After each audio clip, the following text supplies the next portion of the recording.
Good evening, everybody. Thank you for joining us today here with a call of order to City of San Ramon Parks and Community Services Commission regular meeting June 11, 2025, and right now is dot 7 p.m. Okay, item number 2, Pledge of Allegiance. Can I request our Commissioner Levy to lead us for this month's Pledge of Allegiance? Certainly. I pledge allegiance to the flag of the United States of America and to the republic for which it stands, one nation, under God, indivisible, with liberty and justice for all. Thank you.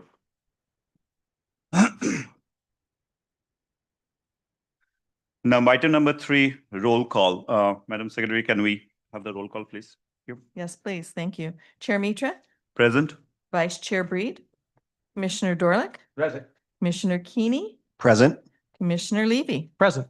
Commissioner Lopez Lucy, Present. and Commissioner Osland. Present. Thank you. Thank you. Item number 4, special items and announcements. 4.1, temporary employee of the month for May, Andrew Van Loon, introduced by James Pelvogel, Recreation Coordinator.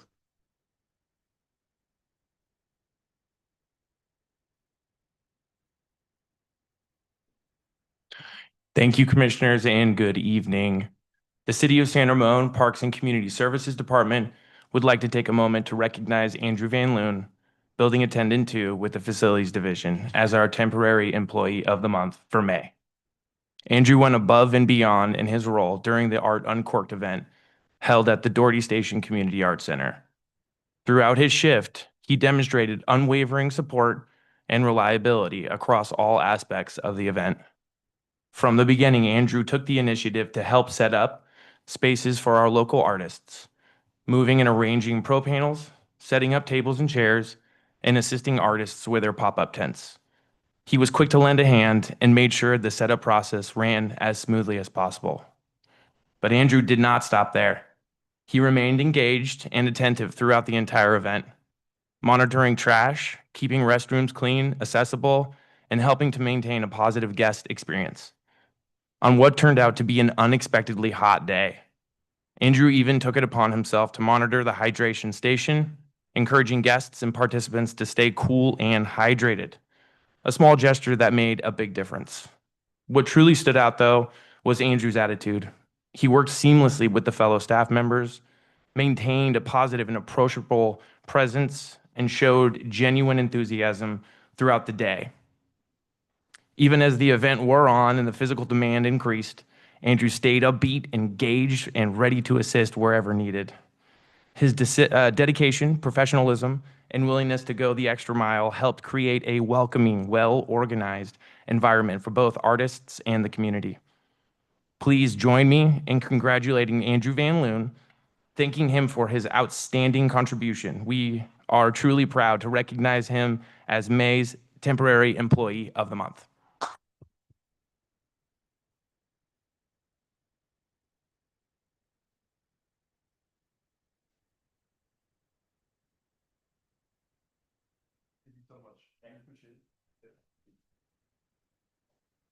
Yeah, I would like to say I really appreciate being a part of this team. It's been an amazing experience. Working for Parks and Rec is truly a great experience for me. I would like to thank my supervisor, James, as well as Brad and Kathy, who's not here, and everyone else for all your support. And I'm grateful to be part of this team. Thank you very much, everyone.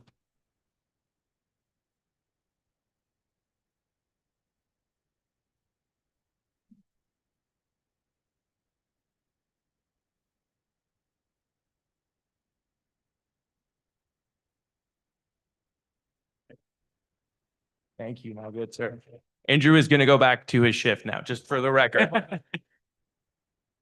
What? Well, the buildings are monitored. We have no. I thought at least tonight, no shift. No shift. All right. Okay, item number 5, public comments or written comments. At this time, members of the public are encouraged to address the Parks and Community Services Commission on any item not already included in tonight's agenda. Comments should not exceed 3 minutes. During public comment, members of the public are permitted to address the commission on items that are not on the agenda and are within the commission's jurisdiction. Madam Secretary, do you have any public comments? We do. Okay, Pranav Ragutha. all right. Hi, my name is Pranav, and I'm a rising junior at Doherty Valley High School. So the reason I'm here today is to talk about the San Ramon Sports Park on East Branch Parkway and Sherwood Way. So the reason I wanted to bring this up is because I noticed while around the sports park, there's a lot of lighting. I noticed that around the basketball courts themselves, there's not really much lighting. And this is important because the sports park is pretty significant in our community, as unlike nearly all the other basketball courts in San Ramon, this one is like on a higher standard, meaning it has 4 hoops instead of 1, and it's not like attached to us. It's not attached to a school, meaning there's more accessibility and there's no double rim on the court. So this all testifies to the technical value of the courts, but there's also more significance to it. As personally, I've been going to these courts since I moved here in 7th grade, and since then I've witnessed how it fosters so many connections and friendships. I met so many people at these courts, and I know that for the younger generation of kids, they would have the same experience of meeting so many people and having fun at the sports park. And it's for this reason that I thought improving the courts by adding some new lights there would be a great way to strengthen the community, because it's mostly during the evening hours when these courts are crowded. And during summer when people go there, in the winter, normally at the times that people go there during the summer, during the winter, people would have already left due to how quick it gets dark and that there's no lighting. However, given this, I am aware of the Parks, Trails, Open Space, and Recreation Master Plan, which proposes the lighted new basketball courts at the Rancho San Ramon community. However, the reality is that a lot of the kids that go to San Ramon Sports Park only do so because it's really close to their community, and it would be inconvenient for them to go to the new park. Also, I'm aware of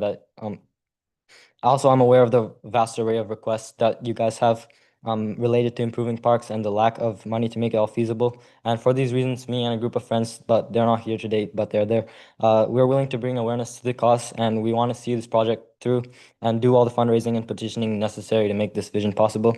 And we are confident that many will be in favor. And finally, I just want to encourage maybe you all to visit the San Ramon Sports Park yourself, like this time of day in any one of these summer days. And then perhaps if you agree with me, you can personally see all the connections that it brings. So that's all. I just wanted to propose this for a more connected and prosperous community. Thank you. Thank you. Thank you. Really appreciate your comments. All right. Do we have any other public comments? Okay. All right. Item number 6, approval of minutes. Parks and Community Services Commission regular meeting, May 14th, 2025. Can we have a motion, please? So moved. Second.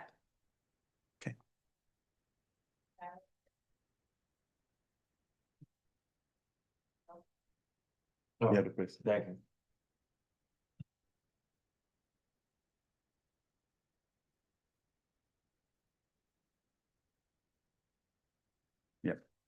Should get city seat, no?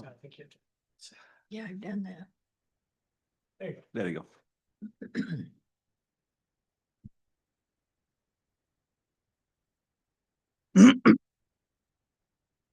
All right, it's 6-1. Motion passed. Okay, all right. Item number 7, commission business. Nature program update recommendation. Receive the nature program update and provide feedback. Presentation by Alice Lightfoot, Recreation Coordinator.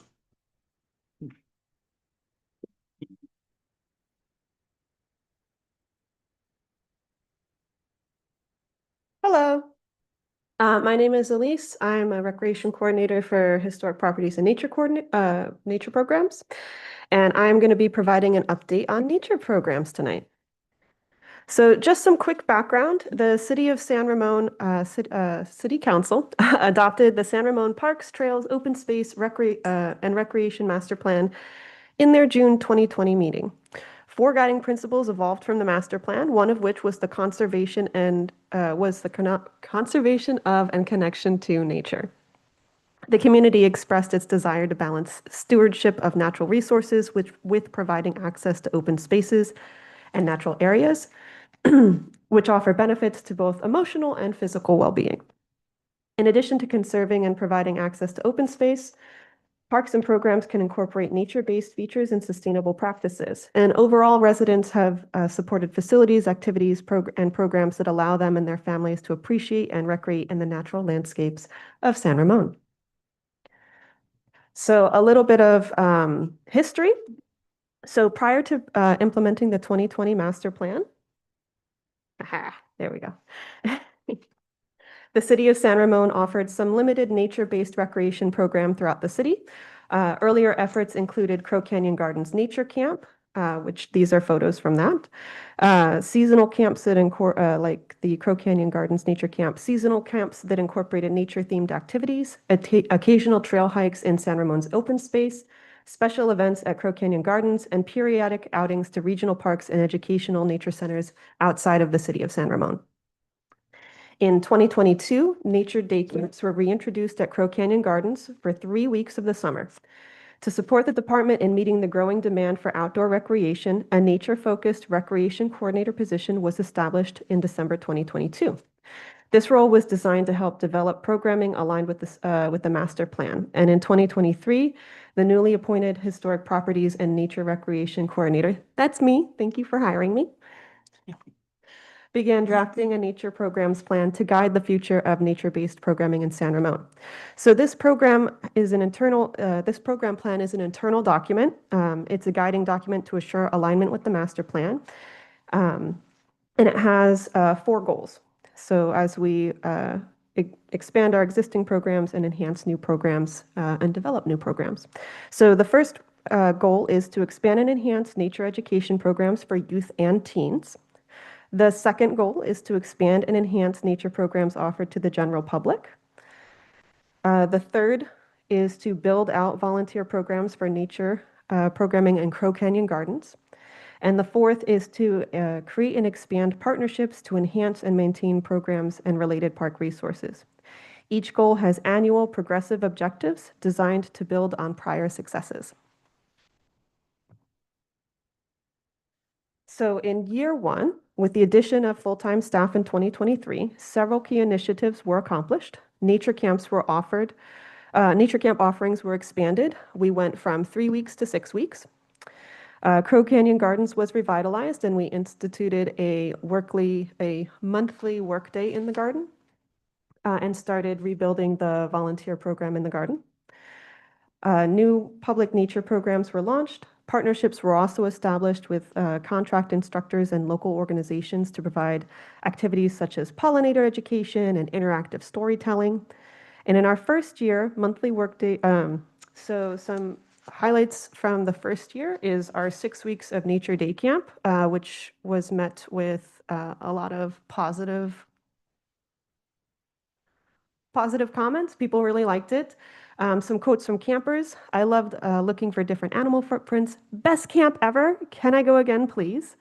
You did a great job on this one. Keep it up. And Ashton seems to be loving it there. He has really enjoyed all the activities this far. Thanks for putting together a compelling camp.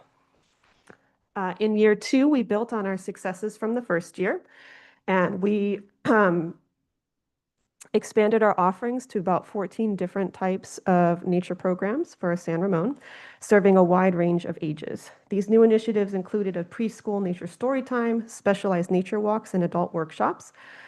We also expanded to include a full-day spring break camp in addition to the 6 weeks of half-day summer camps. And in April 2025, a new 6-week environmentally focused program for teens was launched. This program featured guest speakers and hands-on projects where participants developed environmental and nature-based activities to be incorporated into the summer 2025 nature camps. I wanted to show some highlights from that because I am a visual storyteller. So for our year 2 accomplishments, here are some photos from the full-day spring break nature camp. We had a lot of really positive reception for this one. Some quotes from parents. Our daughter said, "Camp is so much fun. Please never pick me up early." So campers had the option to do a half-day camp or a full-day camp, and pretty much all of them picked the full-day camp. I think we had one person that chose to do a half-day. Thanks for organizing such a fun and diverse camp program. My daughter had an amazing time, and our daughter enjoyed every single minute of this camp. Whenever I asked her what the best part of the camp was, she said everything, which is what I love to hear. We also started Nature Storytime. So Nature Storytime takes place in different parts throughout San Ramon to try to highlight and get people into parks, and so that they can see the natural beauty of San Ramon and really get connected to nature. We so far have held it at Annabelle Lake, Forest Home Farms, and at Crow Canyon Gardens. We did Forest Home Farms in the winter because we also have access to heat lamps there, so it's a nice way to keep all the creature comforts while still, it's like glamping, you know? We had kind of a slow start. In fall, we only had 5 participants, but word of mouth spread. We've gotten a really positive reception to this program. And in winter 2025, that jumped up to about 17 participants. And then in spring 2025, we were up to 22 people. So I'm hoping that we'll keep building that momentum, but people seem to really like this program, and it's pretty popular. We also started nature letterboxing, which we are bringing back this fall. If you're not familiar with letterboxing, it's kind of like geocaching, except you don't need any technology. You don't need a GPS or anything like that. We send out a bunch of clues. And so it's kind of like a puzzle. You got to go find it. And then in each box, it's also really cheap to run, which is nice because it's basically a program you can do for free as far as cost to us. It's a very, very cheap program to run. But in each box, we put information on the park that the box is found in. There's a stamp. And so you get to collect all the stamps. And then there's also ideas for things to do in that parks. So it's a way to engage the public, to get them out to places that they might not have been to and show them parks that they might not have on their radar. And it's also something that all ages can do. And we had about 42 participants this first time. And the age range went from like 4 years old all the way up to like 70 years old. So we had a really nice wide range of people that wanted to do this. Reception was really positive. They said, please do it again. We had so much fun. Some quotes from participants, and this is a photo from it as well. My boys loved the adventure. I loved all the fun facts. Thank you for this fun activity. We went to locations that were convenient for the day, depending on where we were that day. And I enjoyed having all the clues released at once. Somebody else said, we never would have found some of these parks without this event, even with Googling. So nice way to get people out into the parks. We also started doing some birding programs. And I was really excited about this one because we were able to get a nice partnership going with Golden Gate Bird Alliance. And we had the Lombardis, which is, they are local birders, which is really nice. So even though Golden Gate is not based in San Ramon, they've got San Ramon members, which is nice. And we were able to get Jeff Manker, who calls himself an ornithologist, but he's a retired ornithologist that used to work for Cornell University, which has a really great ornithology program. And he also helped develop the Merlin ID bird app, which is really cool. So I was really excited for him to do this program. And it was extremely popular. Out of 30 spaces that we had for this program, 27 people came. So it's pretty good. And it was so popular, we are planning a lot more birding programs, which is really cool. We did this one out at Annabelle Lake because it's a great place to see ducks because those don't move. So if you're just starting birding, that is a great entry point because they're big, they don't move that fast. Easy to spot, every 100% success rate. We're also San Ramon. Love that 100% success rate. Everyone is going to see a bird, okay? San Ramon is also right in the middle of the Great Pacific Flyway, which is the main migration route. So birding programs here in San Ramon, really good. A lot of opportunity to expand there. We also launched our Teen Environmental Stewardship Program. These are the first crop of teens to complete that program. So this program helps the kids to do some resume building. They're able to get volunteer hours as well. Their capstone project is that they create an educational activity that they can present to the public. In this case, they created camp activities, so they got some hands-on experience with curriculum design and learning how to do science interpretation and science communication, which, as we all know, is a really big skill that you want to have in the modern age. They got to hear from a variety of guest speakers who are all experts in their field. We had people from Contra Costa Resource District, from the Ag Department of UC Berkeley, and others that came out to talk to the kids and talk to them about different environmental issues. And then they took all of that high-level academic information and they broke it down into fun games that kids could play in the summer, so that it's a way of translating that science so that you can pass it on to the next generation. And then at the end of the program, they got completion certificates, and they have a nice, tidy thing that they can put into their portfolios for college applications, making it really appealing for teens to take, because, of course, it's really competitive out there, and they're always looking for a way to resume build. And my little bonus was we also did a lot of nature connection, because we got to go outside on nature walks. We got to teach them about plants. And it was kind of a nice way to kind of connect them to nature, get them to slow down a little bit, but not take away from them being able to build towards their academic success. This was also got a lot of positive feedback, and we are planning another one this fall. We also partnered with Dark Sky International, and we had 26 people that signed up for Dark Skies walk-in talks. A lot of positive feedback from participants. Thank you, Kyle, for coming. And this was part of something called Earth Quarter that we kicked off, which was a series of special events leading up to Earth Day, because Earth Day is just one day, but we want to celebrate the Earth all year round. This talked about light pollution and different ways that you can have a positive impact on that. Light pollution affects our mental health and our physical health, and it also affects our ecological health. You might be happy to know that actually San Ramon scores pretty well on the light pollution scale, especially compared to other Bay Area cities. So good job, San Ramon. Then we've got Crow Canyon Gardens, which we've been working on revitalizing. This is not a stock photo. I took this. This was our pumpkin crop. I'm really, really proud of them. Please admire them. I was really happy, and we kept the mice from getting to them, which was even better. So we were actually able to use these pumpkins. So we launched a Crow Canyon Garden Speakers Series, which was a great opportunity for us to cross-pollinate, pun intended, because it takes place at Crow Canyon Gardens, which of course has the community garden allotments right next to it. So this is a great way to enrich people that are renting plots, train our volunteers so that they can do continuing education and be better gardeners, and provide something to the community that they can come to. We have a lot of different guest speakers that have come out and volunteered for that, including UC Master Gardeners and the Permaculture Guild of the East Bay and the Native Plant Association of California. It's kind of cool. We also started doing a wassail. So if you haven't been to a wassail, it is a really fun event to come out to. It was really popular. We had 67 people come out. We had hot cider sips and harvest tastings, all from stuff that we got from the gardens. So Crow Canyon Gardens has about 14 varieties of heritage apple trees, and I thought we should celebrate that.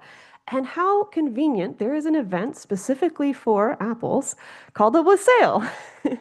A wassail, if you don't know what that is, it's the origins of caroling. So way, way back in the day, before you went from house to house, you would go from apple orchard to apple orchard, and you would sing for the health of the trees and enjoy the apple harvest. So you would eat cider from your pressed apples, you would have dried apples, just apple everything, basically.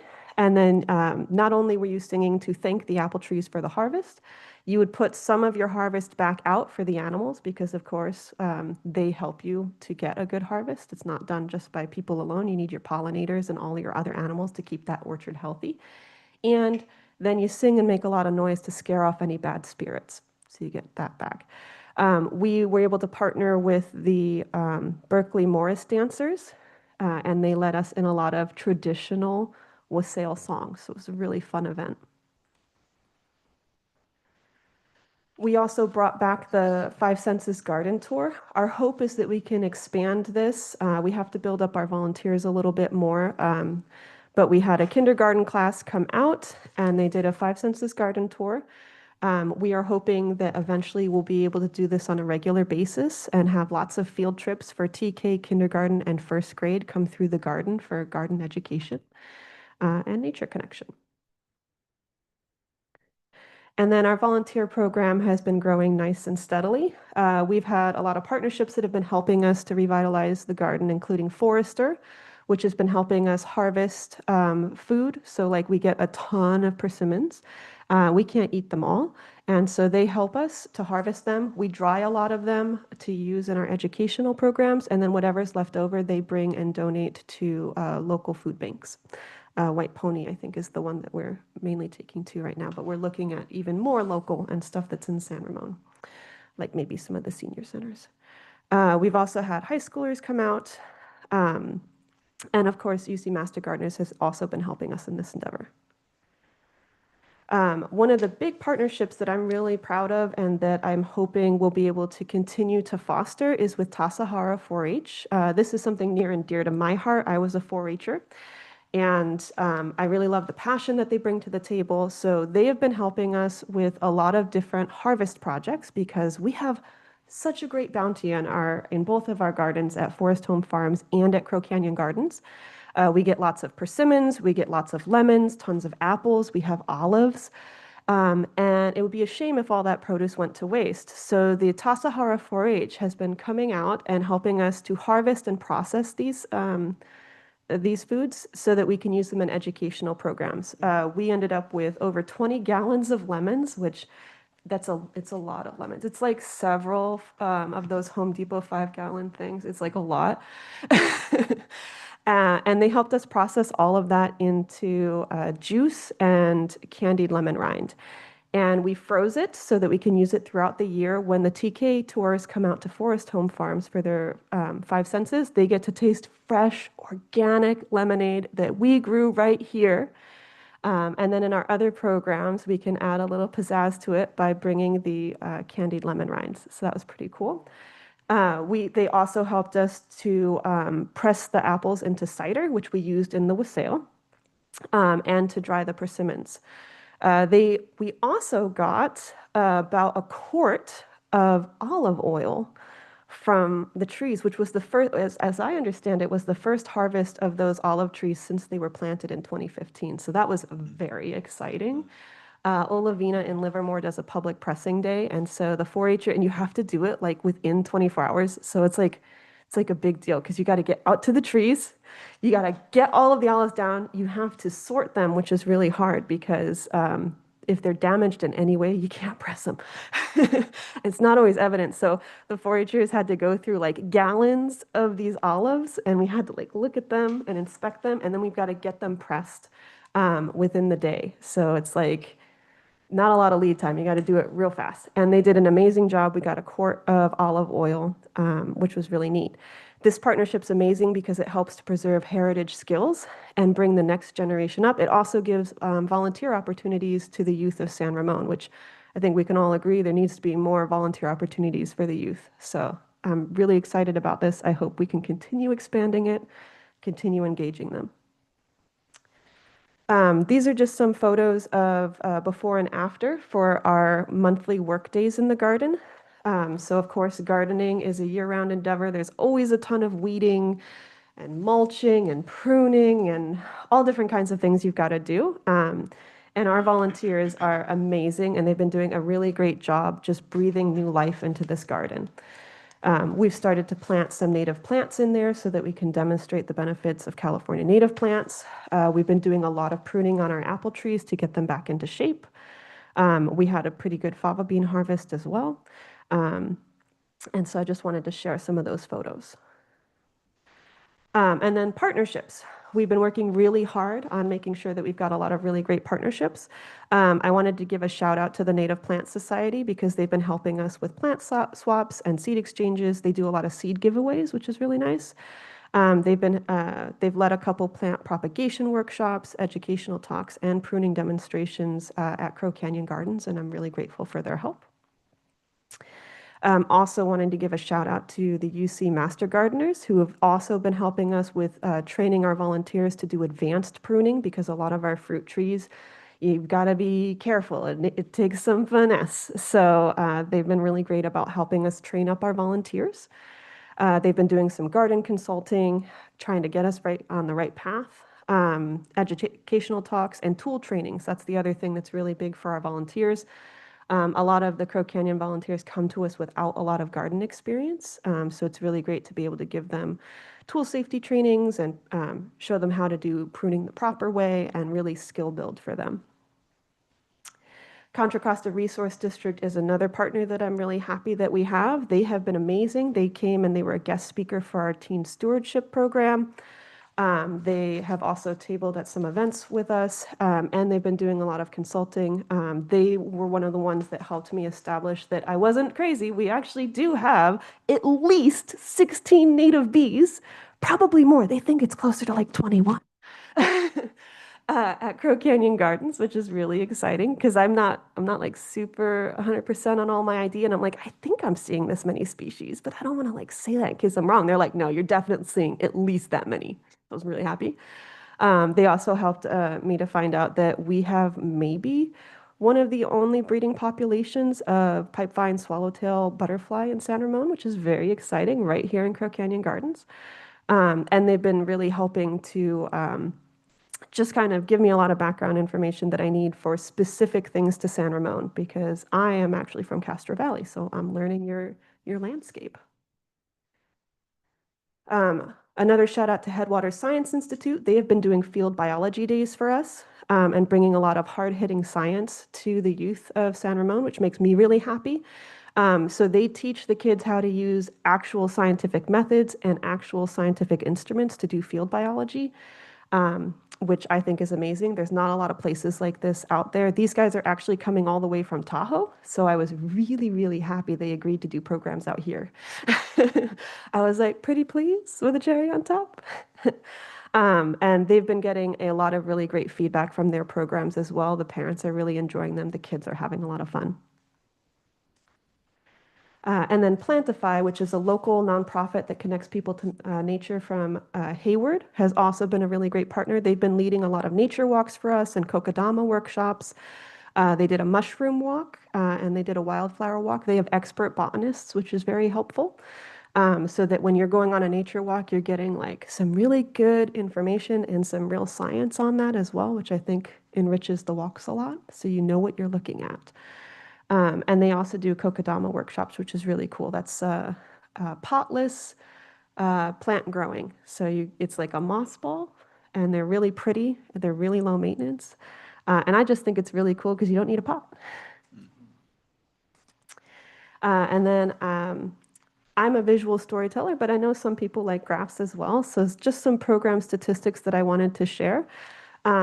So in year one, we had like 3 program offerings that we were able to do. In year 2, we brought that up to 8.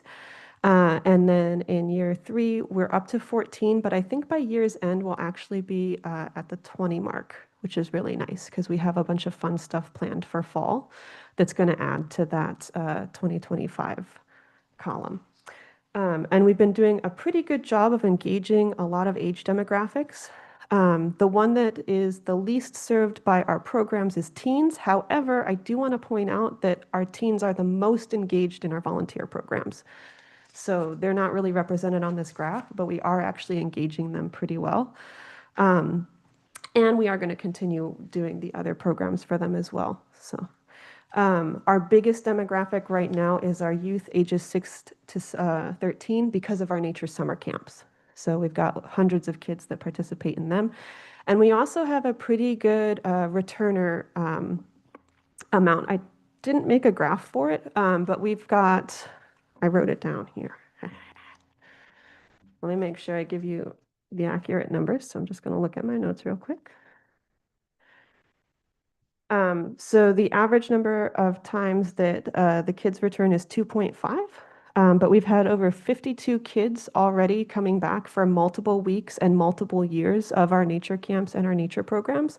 And we also have 7 adults that have returned for multiple of our adult workshops that we've been providing. So that's pretty exciting, and it lets me know I'm on the right path.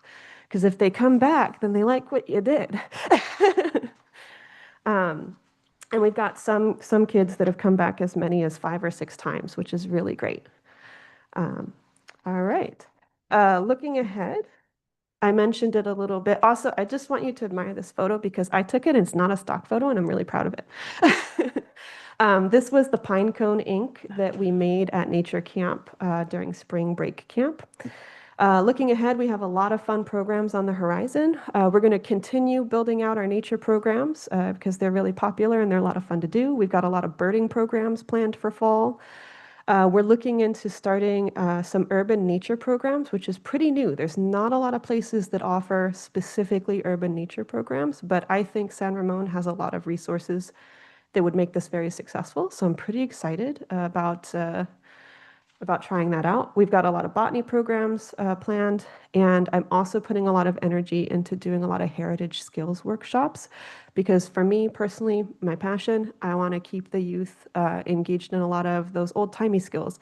They're fun, but they're also useful. So we have like some woolworking workshops and things like that that we're going to be bringing this fall. All right. I think that about does it for me, but I am happy to take questions. You're probably tired of hearing me talk now.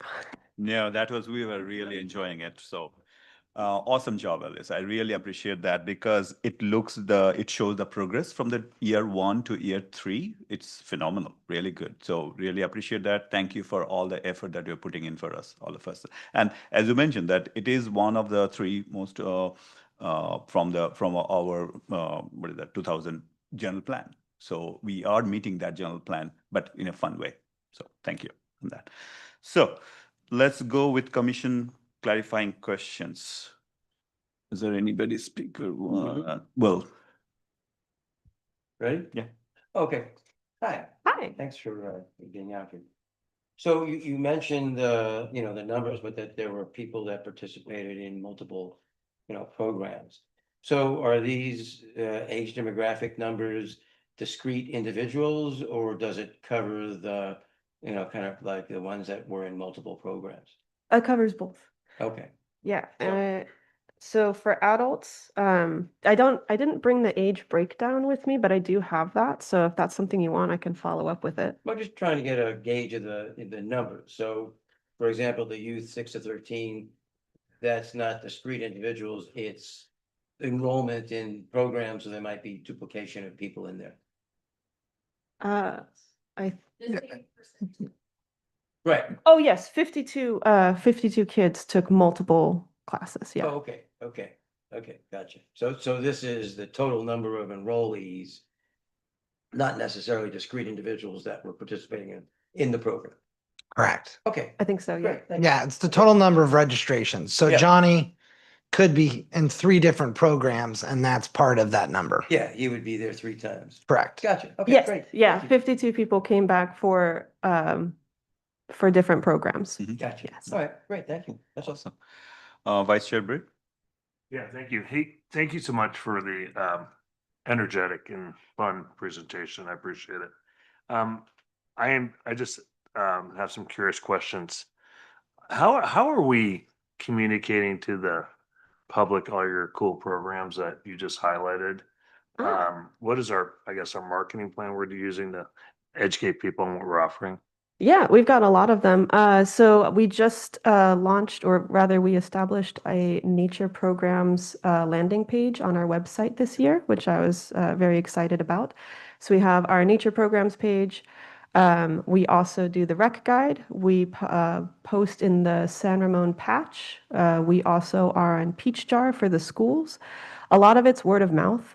So if people like a program, they tell everybody. And then I think we've got a couple other, we do the city newsletter, and do we do others? And our social media. Yeah, thank you. And then the other question I have is, as you add programs, which are great, I love it, is how are you measuring whether a program is successful or we should keep it or, or retire it? So how are you measuring success of each program? Yeah, I look at a lot of different things for that. One, I look at feedback from people and like, did they like it? Did they not? Because if something didn't perform well the first time I do it, if I'm going to shelve it, I won't if there's like a lot of people being like, no, no, we liked it, so I'll give it another try. I also look at enrollment numbers. So how many people enrolled for it? What was our cost recovery on it? What was our feedback from it? And then I usually give it like 1 or 2 times. If it's like really flopping, I'm like, it's not working out. I also use a lot of my own intuition just because I have a lot of experience with it. So I kind of like feel it out and I'm like, no, I think this could go somewhere. Like with the story time, the first story time we did was like not popular.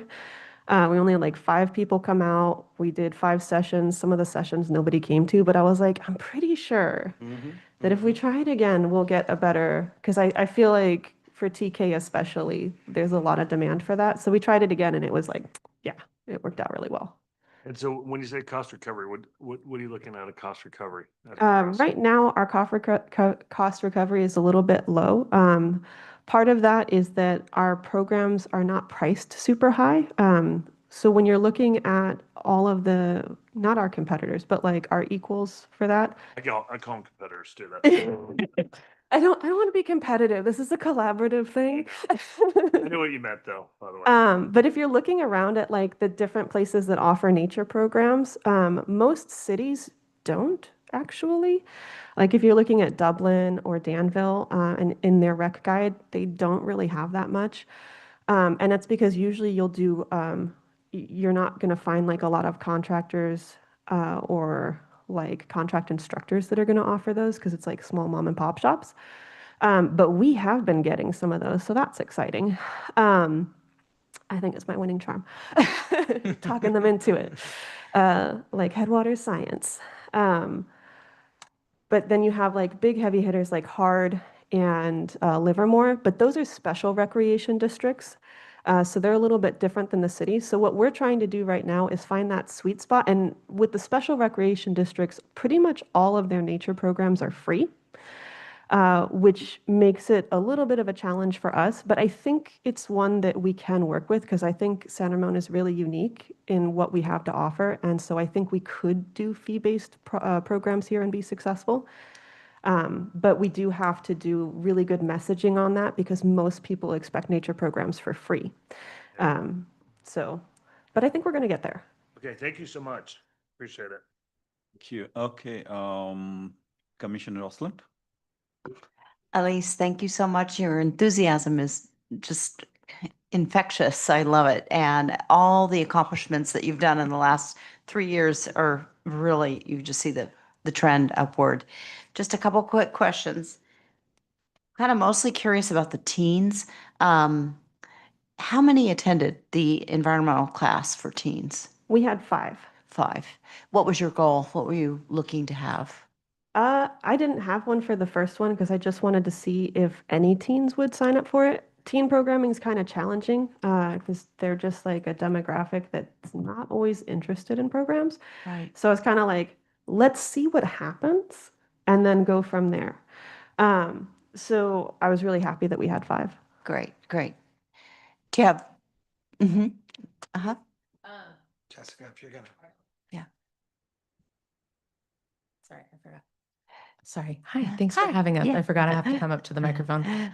We were also modeling it off of our very popular LIT program, which is young teens that train and help out in our programs around the city. And you'll see a lot of them around for camps in the summer. And so based on the success of that, it's a different avenue for those teens who are more focused on nature, ecology, green programs of the future.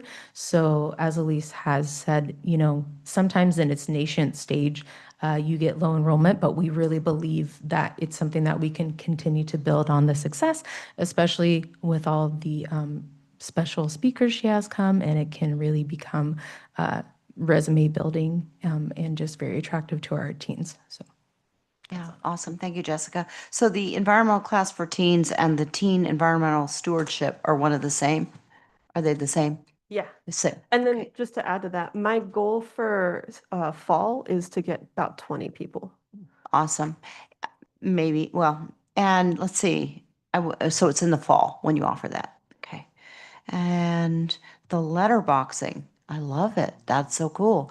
So explain to me, is it kind of like, when you go to a national park and you can be like a junior ranger? Is it similar to that? Where you get No. like the little stamps and No, I actually used to lead junior ranger programs. That was one of my first jobs out of college. A lot of fun. No, this is more like geocaching. So you do have like a stamp book, but it's like you can put a stamp in, and then we also have a guest log. And one of the things for letterboxing, which is like a national thing, so if you really enjoy it, you can do it outside of San Ramon too. But San Ramon didn't have any, so I thought we should bring it. You also leave a stamp, and it's more like a treasure hunt. I would say it's more like a treasure hunt. You give a bunch of clues to everybody, so you put out your list of clues so they can find it. They go find the boxes. They put their stamp in our guest book. They take our stamp, put it in theirs, and then they go find the next one. And then hopefully they also spend a lot of time in the park doing the fun things that we have in the box. Because I put things in there like, did you know that this park is really special because of this? And you can do this activity here, and you can do that activity there. And I'll put like I Spies in there. So they've got to go, once they find the box, then there's more treasure hunting, because then we also have scavenger hunts you can do in the park. awesome. Awesome. What's the average age for that? That one has a really wide spread. We had 42 people that participated, and they really was like a big spread from a lot of families did it, but we also had a lot of retirees do it, and we also had some working people do it. So that one has a big general appeal. Awesome. Great. Thank you. That's my questions. Thank you. Commissioner Dowledge? Had one more question. So, I mean, it's only the second year of the program, right? But you were talking about sunsetting some of the, the programs. But, and there's not fees involved, right? I mean, what is the cost? And, it does take 3, 4, maybe even 5 years for programs like this to get some critical mass. So is there an effort to maintain the programming while a lot of the advertising and word of mouth goes out, as opposed to sunsetting a program that, maybe, like you said, you don't have a lot of teens in there, but after 3 years or 4 years or 5 years, it might be a better benchmark to really judge what the effectiveness of the program is. So it's more of a statement than a question that I mean, I wouldn't look at ending programs as, you said you had that intuition, this one's going to really work and take. So and basing did. it off of feedback. Yeah, but I mean, sunsetting programs that are so innovative and then unusual in the area, I just think it needs to be given more time to, for momentum and critical mass to develop. So, Oh yeah, I agree. okay. Yeah. Anybody else? Any other question? Any other clarifying questions? No. I just have one question, Alice. Is the participants mostly from San Ramon, or did you get outside San Ramon participants We as have well? a few. Actually, I had an email today from somebody outside San Ramon asking about our programs. Most of them are San Ramon. I would say, I don't want to put a percentage on it because I'd want to actually crunch the numbers, but it was like maybe 1 or 2 people per program that are outside of San Ramon. And then like the rest are San Ramon residents, so heavily San Ramon residents. Yeah, but because you mentioned that the other nearby cities don't have any kind of this kind of elaborate programs, right? So probably people will be interested on that. Oh yeah. So Yeah, especially for the field biology camp, though we've been getting a lot of interest from outside because, like I said, they're up in Tahoe. They don't do other programs down here. And so we actually have had a lot of interest from outside San Ramon for that one. Okay. I did want to say that Hard and Livermore do offer a lot of nature stuff. So a lot of people go to those as well. But I think especially with our urban nature stuff, we might be able to pull some people from out because they don't have those programs yet, and we could. I mean, it'll be good if people come to San Ramon for these kind of special programs on that. That's my hope. Yeah. And probably we can charge more. All right, let's move on. All right, okay. If there is no other question, I don't see any other questions. Let's go to public comments. Do we have any public? We do not. Okay, all right. Next next move on to commission comments. Can we, if anybody has any comment?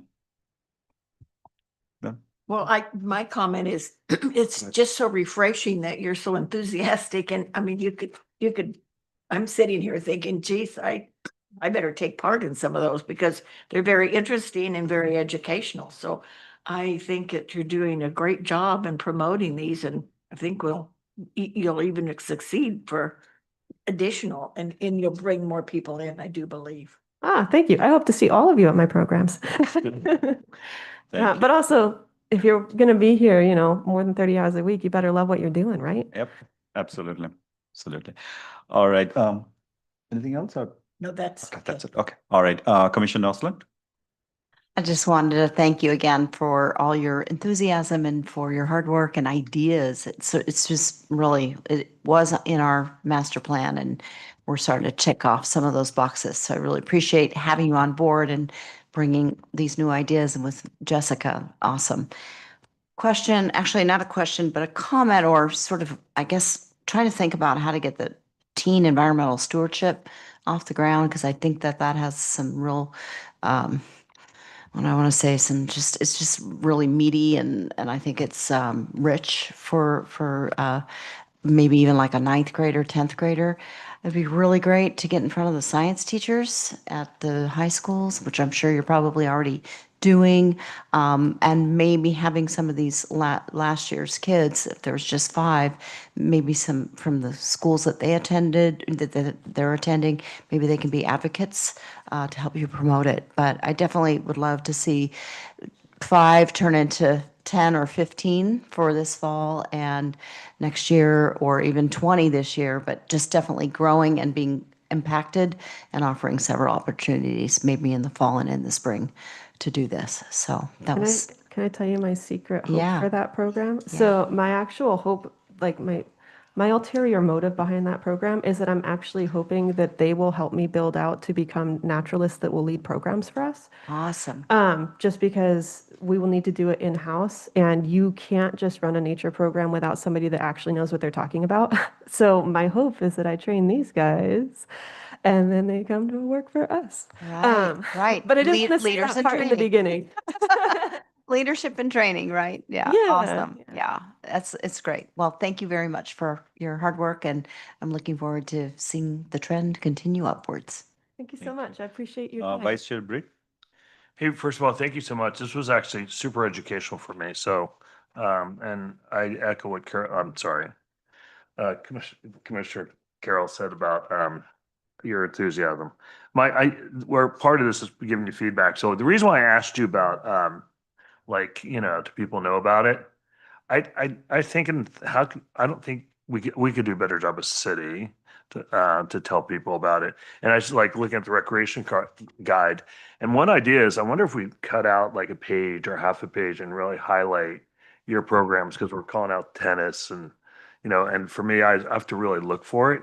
And being it new, I think that from a standpoint of educating the citizens of San Ramon, and this goes to every household, how do we do a better job in the rec guide calling and I know you're one person, so I'm saying it for staff too, I know your staff, but the other staff is how do we do a better job helping you call this out in the rec guide so it's easier for people to select and deselect as they're trying to look, nature, I got it, and here's some programs, and we can find it pretty quickly. So that's one bit of feedback that I think would really help with attendance and stuff because your programs are pretty damn awesome. And so, and I don't know about like the whole night thing that Kyle did. I'm sorry, Commissioner Levy did. I would have loved to do that with him. I told Kyle I had no idea. So anyways, I thought that was pretty cool, by the way.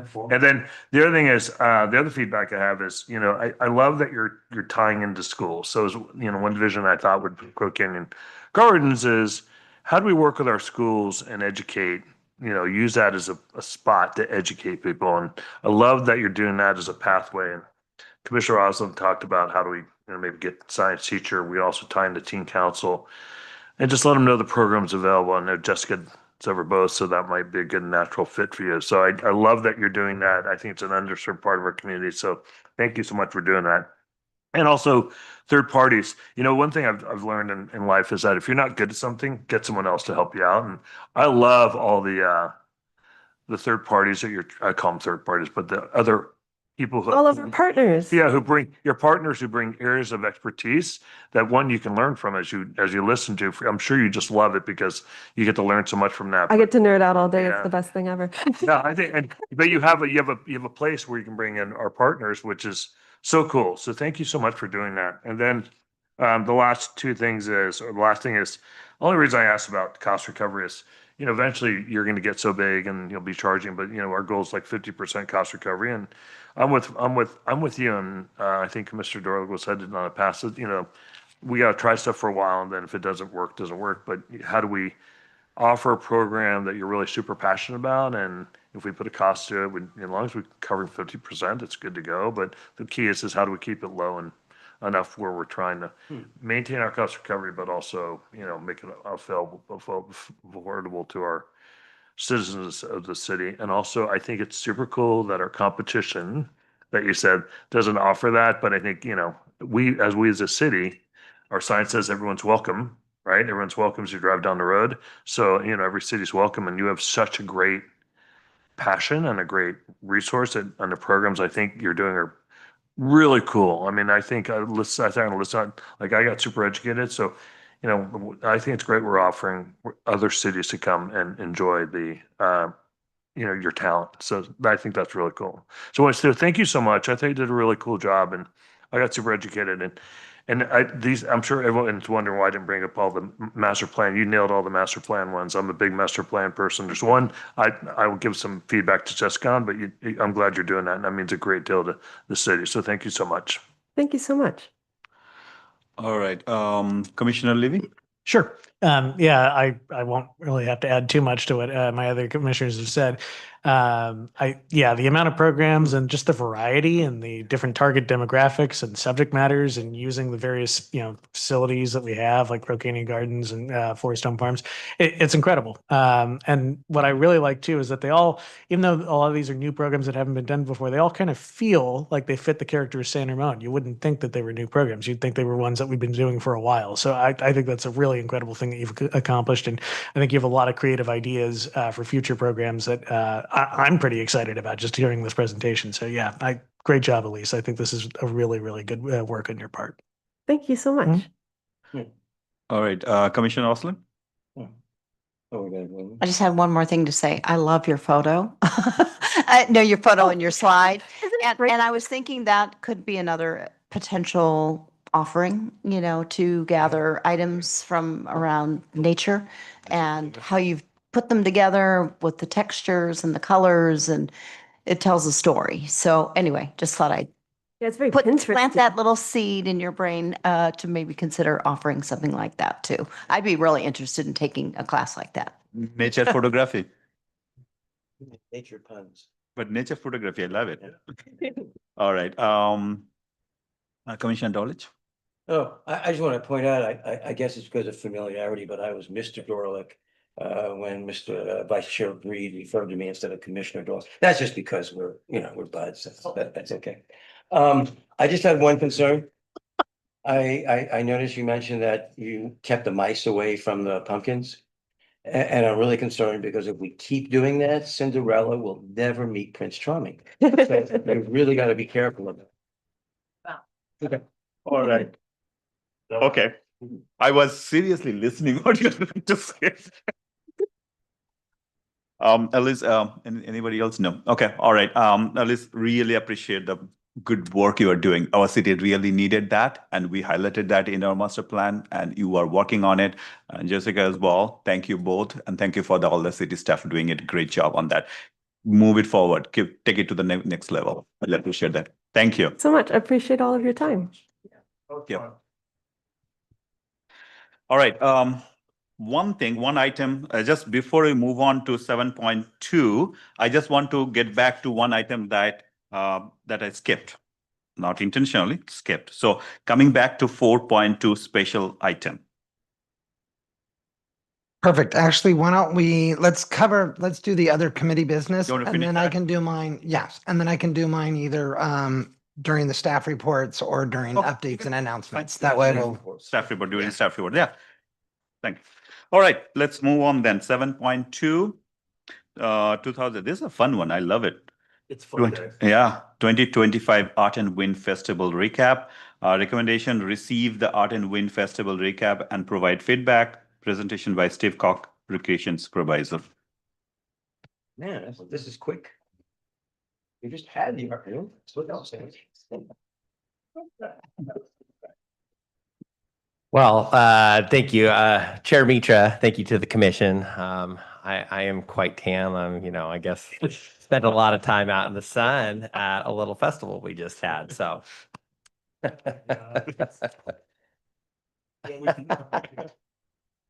No, I mean, this was a vacation, right? The festival for the people in attendance. No, I'm excited to be here. I think Commissioner Oslin said, am I tired of the Art and Wind Festival? I get to live the Art and Wind Festival for so long. And so one of the most exciting things I get to do is when it's over, look back and, look at what we accomplished as a department, as a city. And tonight, that's why I'm here too, because you're the Parks and Community Services Commission. You're also citizens of San Ramon. This is this signature event that showcases what we can do here in the city of San Ramon for the community. And so your feedback is extremely important for us too, because that is not, do we just want what happened this year to be, excellent, but we want it to continue that level of excellence. And so that's why I need all of your feedback tonight to let us know how we can continue on that path.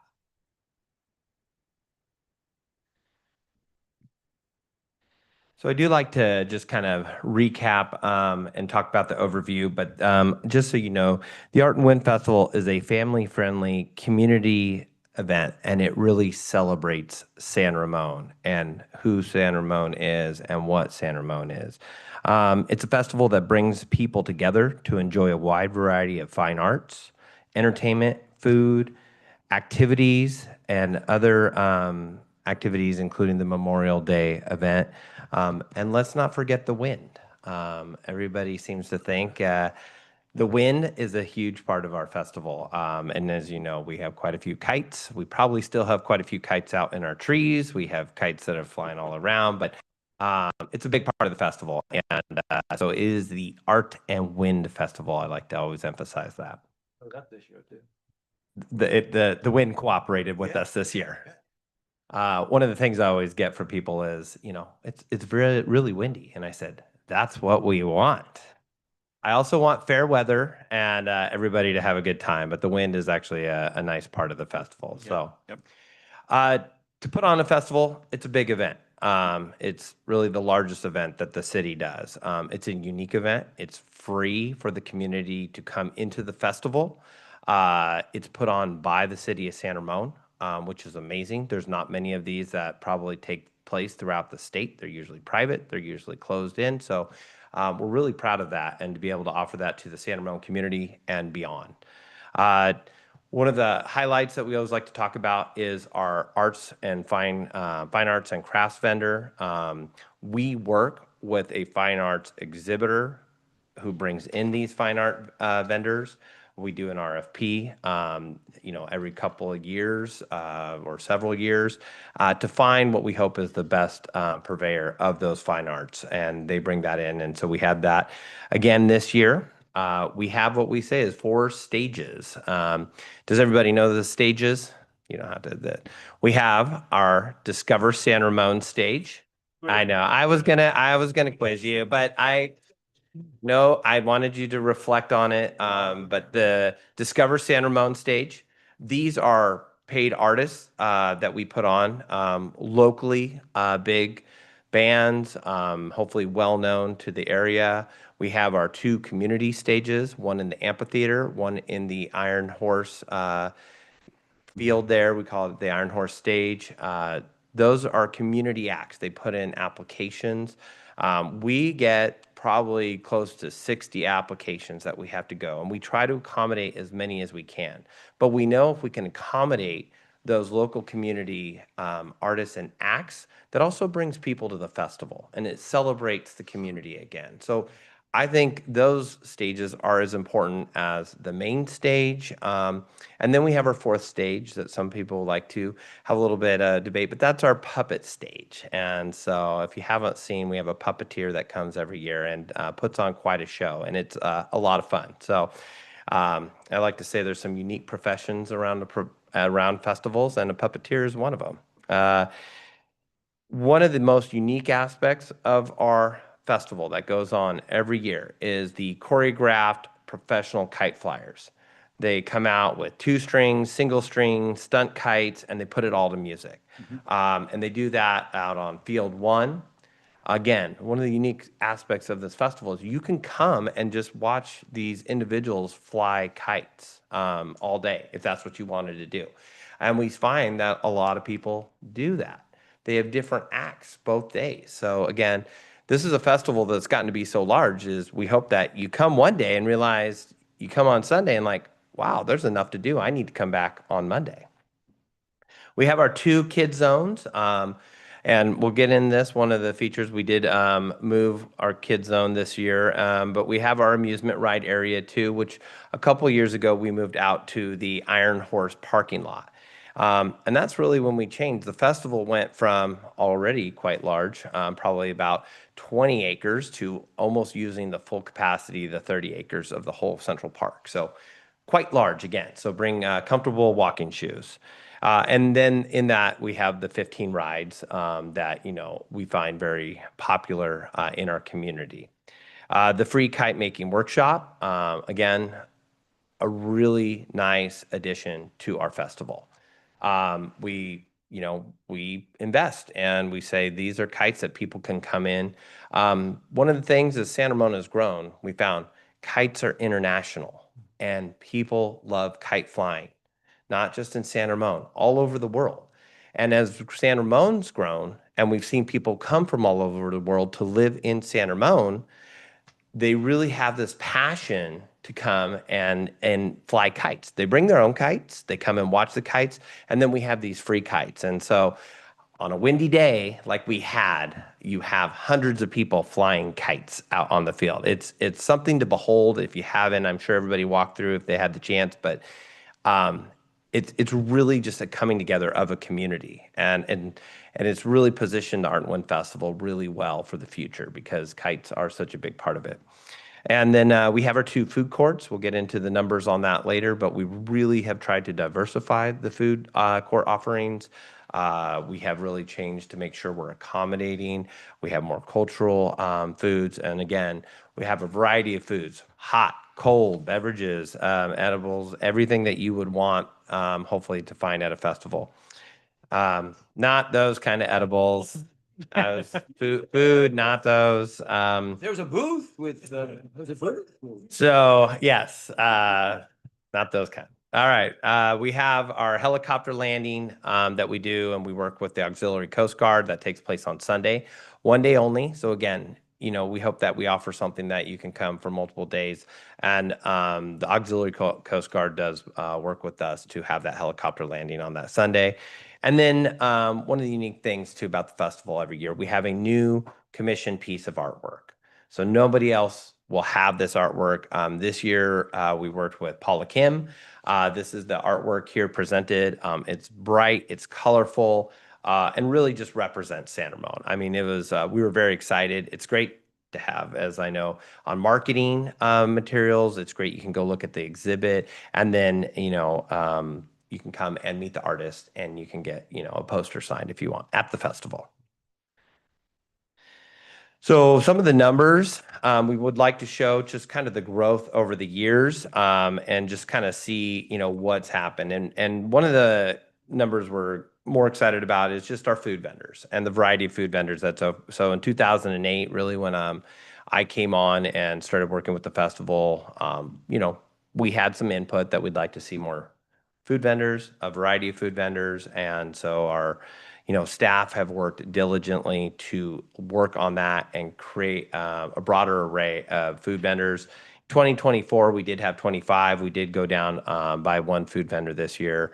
But I know our staff are really always looking to say, you know, how can we improve on this? And we want everybody to have something that, oh, you have to try that, and now you have to try that. And also just remember, our food vendors partner with a nonprofit. So again, one of the unique parts of what the Art and Win Festival is that our food vendors all partner with a nonprofit. And so they contribute a part of their proceeds to go back, and we encourage local nonprofits or even our foundations. So a portion of that will go back to our foundation or local nonprofit. So it even comes back into our community sometimes, which is really exciting. The information alleyway that we have that is between the tennis courts and the playground, you can see it's grown quite a lot since 2018. We had 29 nonprofit, and that's really right now all that we can accommodate in that area. So we do get quite a few applications. We try to accommodate all those nonprofits. These are the vendors. They can't do sales, but they usually are there for a good cause or a reason, and they want to meet with people. So one of the things we'll talk about is, you know, how do we accommodate more if we think that is a good thing to do?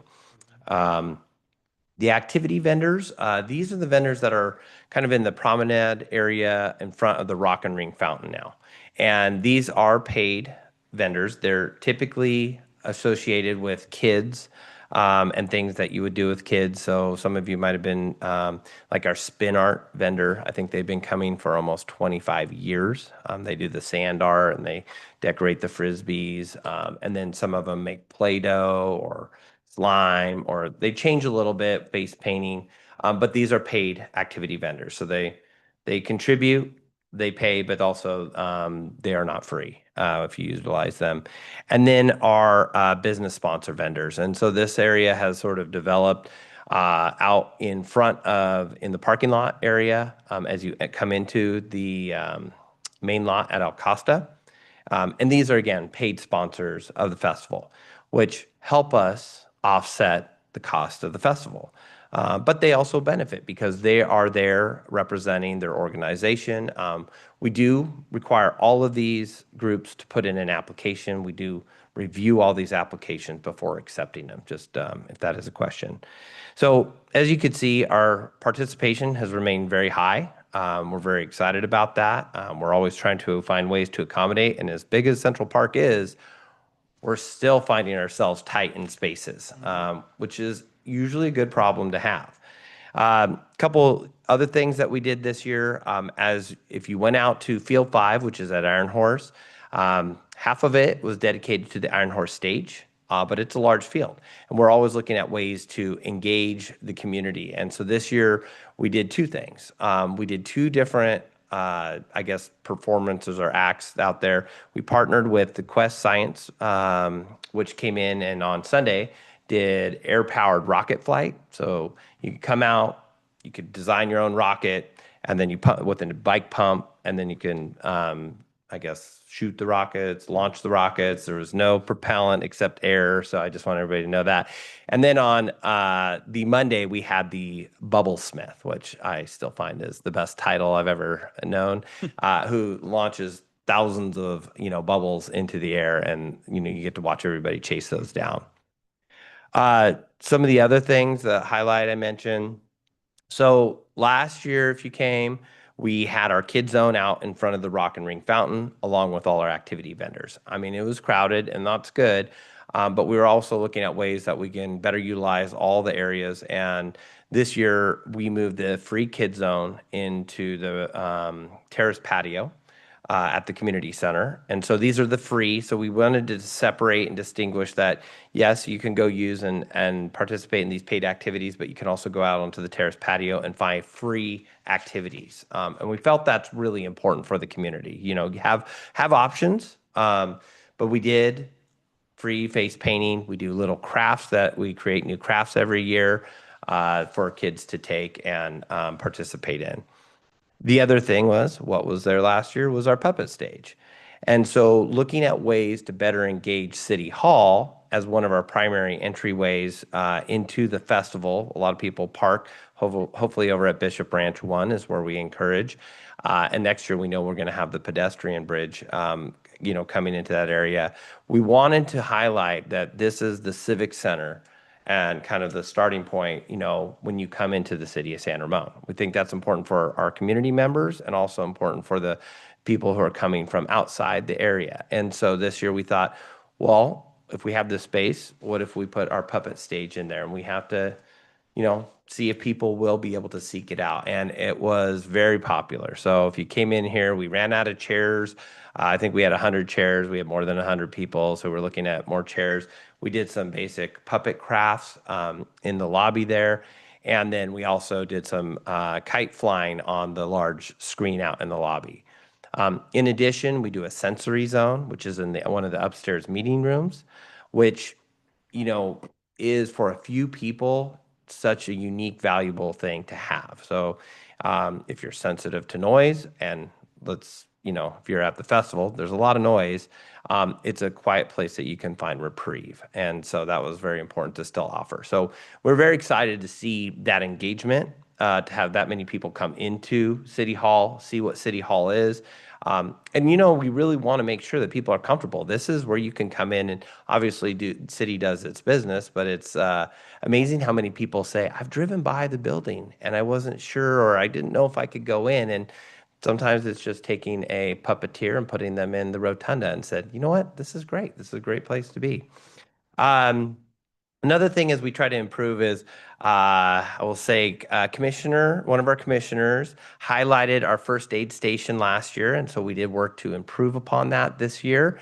And we actually did a partnership with the San Ramon Valley Fire District, and they provided a standby ambulance for the festival and also acted as our first aid station. So we had emergency response on site, and I know that we see how involved the San Ramon Valley Fire Department is and our San Ramon Police Department is in the festival. But this was a unique item to the festival, and they actually provided this standby ambulance. So, I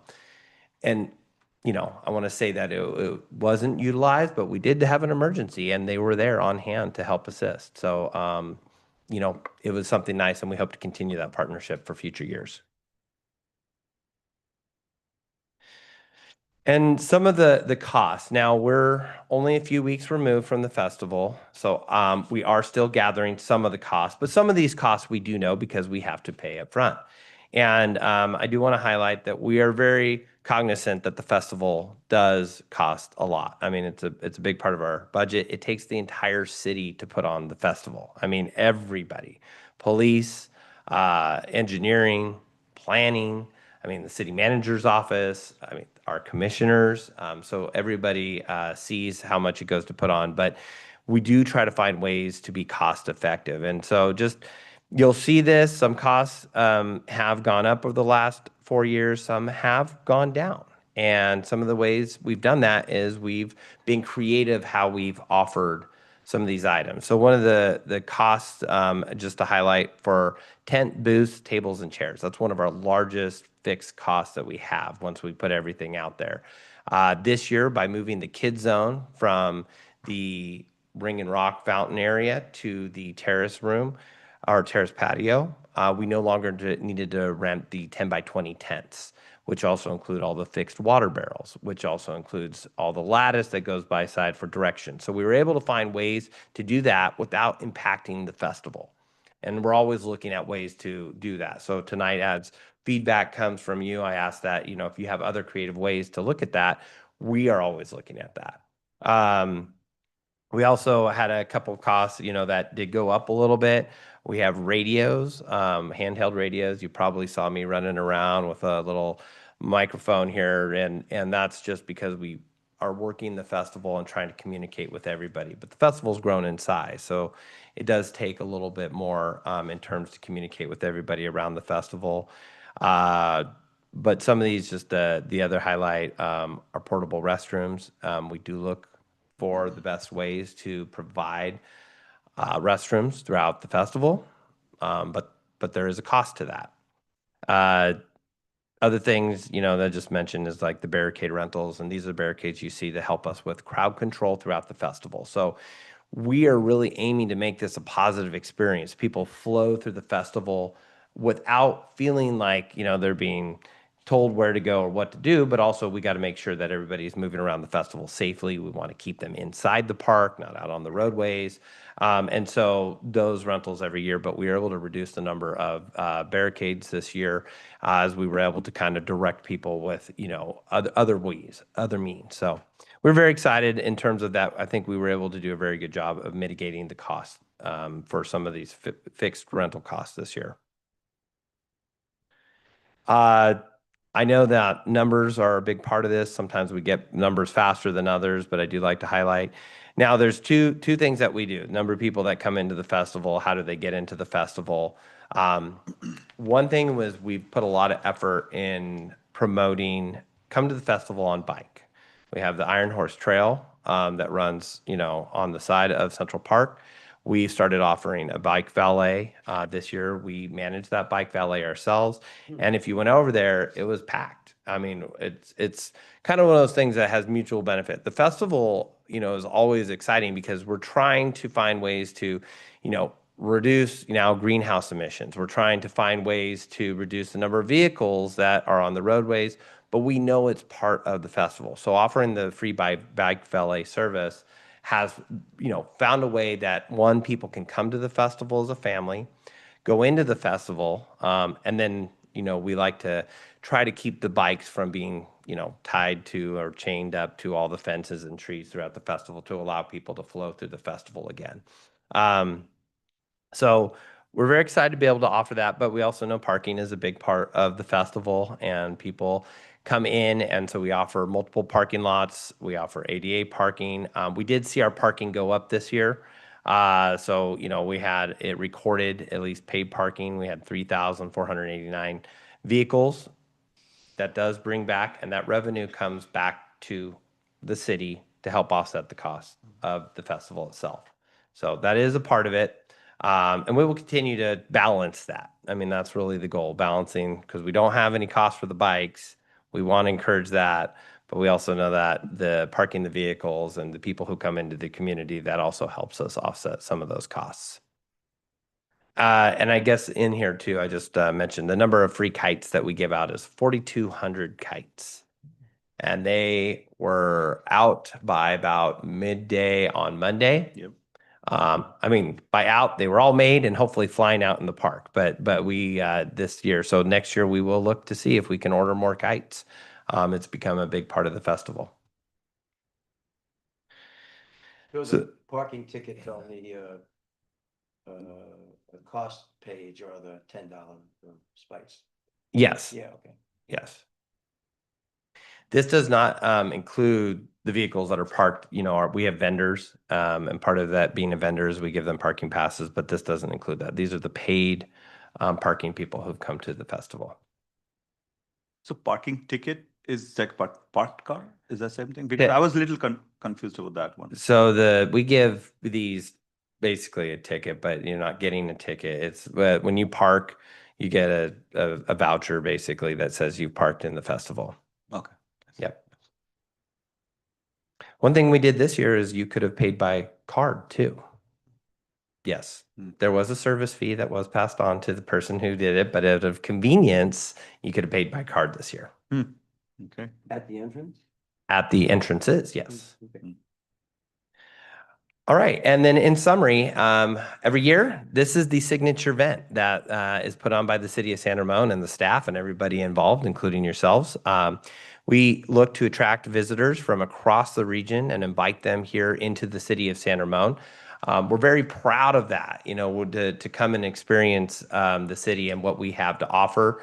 But it's also an opportunity to, you know, for people to see like, wow, this is a wonderful thing that you do here in this community. And as mentioned, it offers just a unique experience.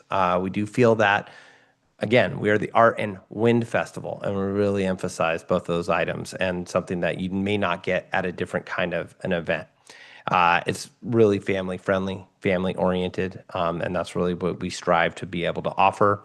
And differentiate ourselves maybe from other regional events.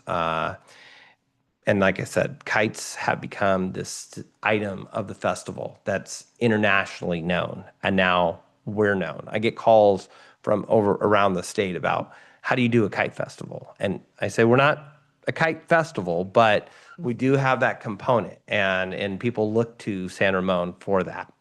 And then as I said, the fine arts component of it too is very important to the festival. We want to keep that component.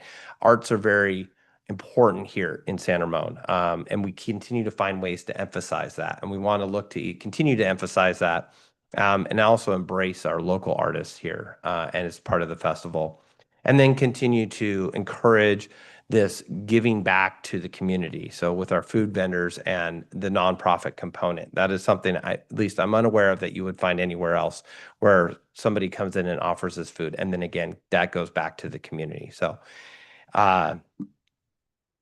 now it's your turn to kind of help us.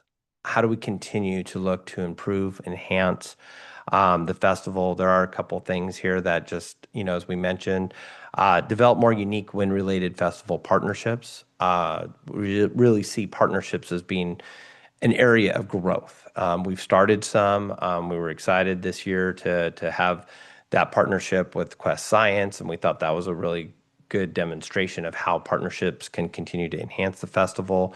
We want to continue to embrace and add culturally inclusive entertainment that embraces the community, that is for everyone. And, that it goes to foods, that goes to the activities that we offer. We want to continue to increase the awareness of the festival. So we don't want anybody to think that, hey, I didn't know that happened over the weekend there. I think most people in the city of San Ramon hopefully are aware of it, or if not, they're learning about it. But there's always ways to continue. We did do some targeted marketing, outside of our community, to, communities that might want to come in. So we looked at, increasing that marketing over into, Fremont, Milpitas, and the Silicon Valley area. For the first time ever, or I think the first time ever, we included advertisements with the Contra Costa County Transit Authority on buses.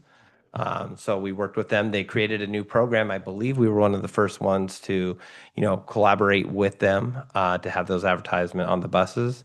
And then we want to create and continue to increase the connectivity, visibility of City Hall. We think that's important. One thing we do here is that they're not quite sure where the festival always starts and ends. I don't think that's a bad thing, but we want to make sure that City Hall is connected as part of that.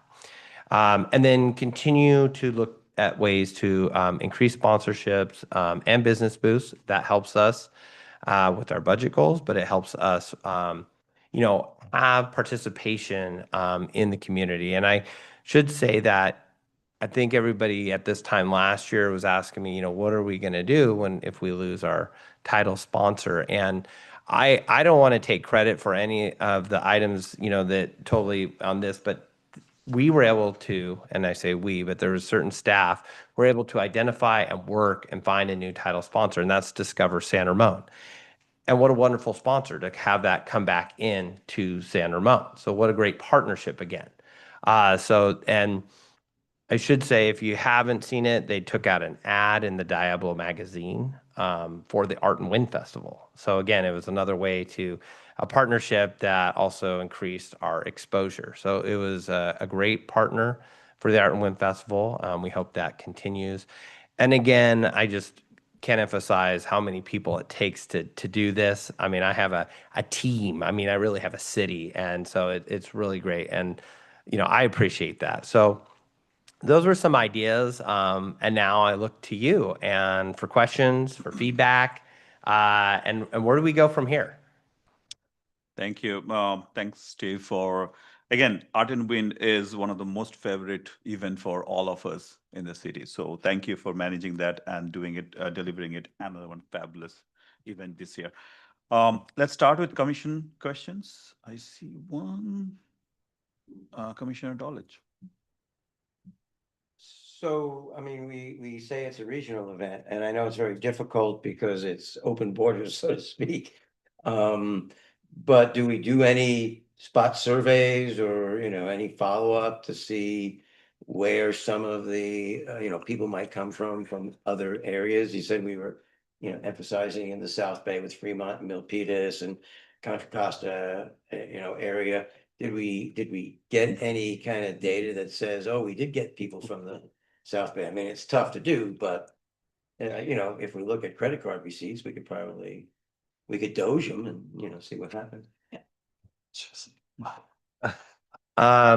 We do ask. Last year we did have a survey and we did get more feedback that we do see a lot of our community members we know commute to the South Bay. Yeah. And also, are very excited to tell and let people know coming back from their place of work and come here. And so we've heard that, and we did more of that targeted marketing in areas like Fremont, Milpitas, Sunnyvale, Mountain View, because we know that we have a large community who does make that commute. We do find that most of the participants, to my understanding, that we do see is primarily centered in Contra Costa County or Alameda County. So, local regional. Right. And I think that's where we're still emphasizing. There are larger festivals going on that weekend and larger, I mean, I guess it would be a paid act. I mean, I'll just say in Napa, they have Bottle Rock, and that's this massive event. So we're still focused on a community event for San Ramon. Yeah. So we want to, and so I believe like when we're looking at that, where people come from, we're also looking at where our residents live, work, and play. And, we want those same individuals to invite their families and friends to come here and see where they, live, work, and play. Yeah. Yeah. I mean, there's no, like I said, there's no entry point. That's why we have dogs there now, because we used to try to say, leave your dogs at home, and there was no way to control that. So it was like, go with it. We've embraced it, but I know, keep your pets on a leash. I know. And then, secondly, I know we try to get, and we work with a third-party vendor that, commissions the artists and, et cetera. And I know we try to get fine arts booths, and that's my focus. When I walk around, I look for fine arts because I like to support the local artists and, try to buy a local, a piece of art from, every year. And there were only maybe 2 or 3 that I would consider, fine arts, where they actually was created work, not photographs or sketches or, caricatures or, et cetera. And I did find, there was a lady from Santa Cruz that had a nice bas relief, art that was really very, very unique. But how can we, I mean, I remember we used to have sculptors who were actually, making the art and having like kind of like sessions with that. And I just haven't seen that in the last couple of years. So how can we encourage that, the vendor that we work with that books the artists or the vendors to get more fine art? I mean, how can we do that? I can answer part of that, but and take into account what you're asking. So I do hear that, especially from you, Commissioner Dorlick, and we've talked about this. I work very closely with these contract vendors, and I do emphasize that we would like to see that increase. And I know that they've heard that. They're a little bit at the will of also the vendors that they contract out with that are willing to work with them. Sure. And so, I do think there's an emphasis that we can take on as staff. And I know working with, the Arts Advisory Committee, as we've talked, is how do we engage more of our local artists? Mhm. They would still work through the contract vendor, but we really want to find a way to get our local artists more involved. And that is one of our goals for looking towards the future, is that I think that's one of the ways we start to look at that is we know we have a lot of talent here locally, from our galleries and from some of the other items that go on. And so how do we pull from that? And then how do we connect them with this contractor for the future? And so I think there is an avenue to do that. And I do think we can increase that and improve upon that for future years. I do know that there was a slow build after COVID and, Right. and the close Yeah. down, and I know that was extremely hard on the artist community, especially. Yeah. And so too, I know that that's been emphasized that they're trying to rebuild that connection with artists as well. So I think it will be teaming up with both our local artist community and then also working with the vendor. And there will come a time too, we're going to go back out to RFP, and that'll be an emphasis when we go back out and say, if you want to be the exhibitor and provider of this services, we can emphasize that point. Is there an exclusivity with the vendor that books the artists and the booths? I mean, or can we as a city say we're gonna set up an art pavilion for local artists? We have all that going on at the Doherty Station. Is that a possibility, or are we locked into some sort of exclusivity contract where we can't establish a city pavilion that says, might compete with the artists that, they contract with? Because obviously they get a piece of the action, as well, right? I mean, they get a percentage, or is it a straight fee? Well, a couple questions there. So I'm going to start with the exclusivity. So we do work with, an art vendor to be the provider of these booths that do fine art. But I think there's ways that we can look at it. So, you can exhibit. I guess the question would be, does the artist want to get compensated at the festival? And then how does that look? So we'd have to look at the contract a little bit closer to see if that is a possibility. But we have been exploring the idea of how do we engage these local artists more. And maybe it is a way of just saying, if you're just exhibiting and you're not at the moment just trying to sell the art on site, that might be something. With the way we have the contract structured, essentially the exhibitor pays to be a part of the festival, and they have to meet certain stipulations, provide so many of these fine art booths throughout the festival. And so that's where, part of that is they're expected to provide 150, if not more. And there's other stipulations in that as well. And then they essentially pay a fee to be a part of the festival. On the other side, those vendors do have to apply with that fine art exhibitor vendor, and there is a fee that they pay to that contractor. And I believe there might be a percentage of sales that they work out on their own to that. So we're more of they're asking to be a part of the festival, and then going into contract after they've been awarded the contract, and then paying us a fee for that. Okay, so we do get a piece of the action as well. Yeah, a set fee. Yeah, right. Yes. Right, okay. Because I know there was an exhibitor, maybe it was pre-COVID, that had been installed for 20 years in the festival, and it got a little redundant. They kept getting the same, the same people, the same artists, the same, and it was like, there must be some, some new artists out there, some new vendors out there. Okay, well, I would, encourage to take a look at, and I think if local artists, come to the festival, they're gonna wanna sell their, their art. I mean, that's part of, being in it, but it could be almost like one of the foundations or one of the nonprofits that, benefits from the exposure to the community and, at the festival, and is a benefit to the community to be there rather than, having some, some fee. So maybe if there's a carve out, from that exhibitor, vendor, that could, especially if you're going out for RFP, that could be something to look at. Absolutely.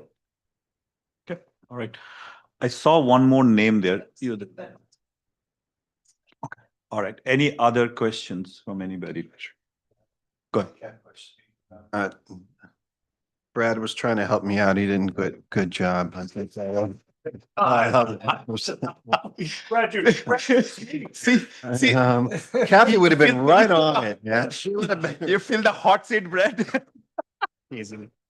Let me just start by saying, Brad, thanks for hiring this guy, because the fabulous job. I just want to start by saying that the staff was amazing. I was schlepping beer kegs all weekend long from 6 a.m. to 6 p.m. both days at the beer and wine booth. My question is, are we able to track how many people actually show up and participated. Any rough estimates?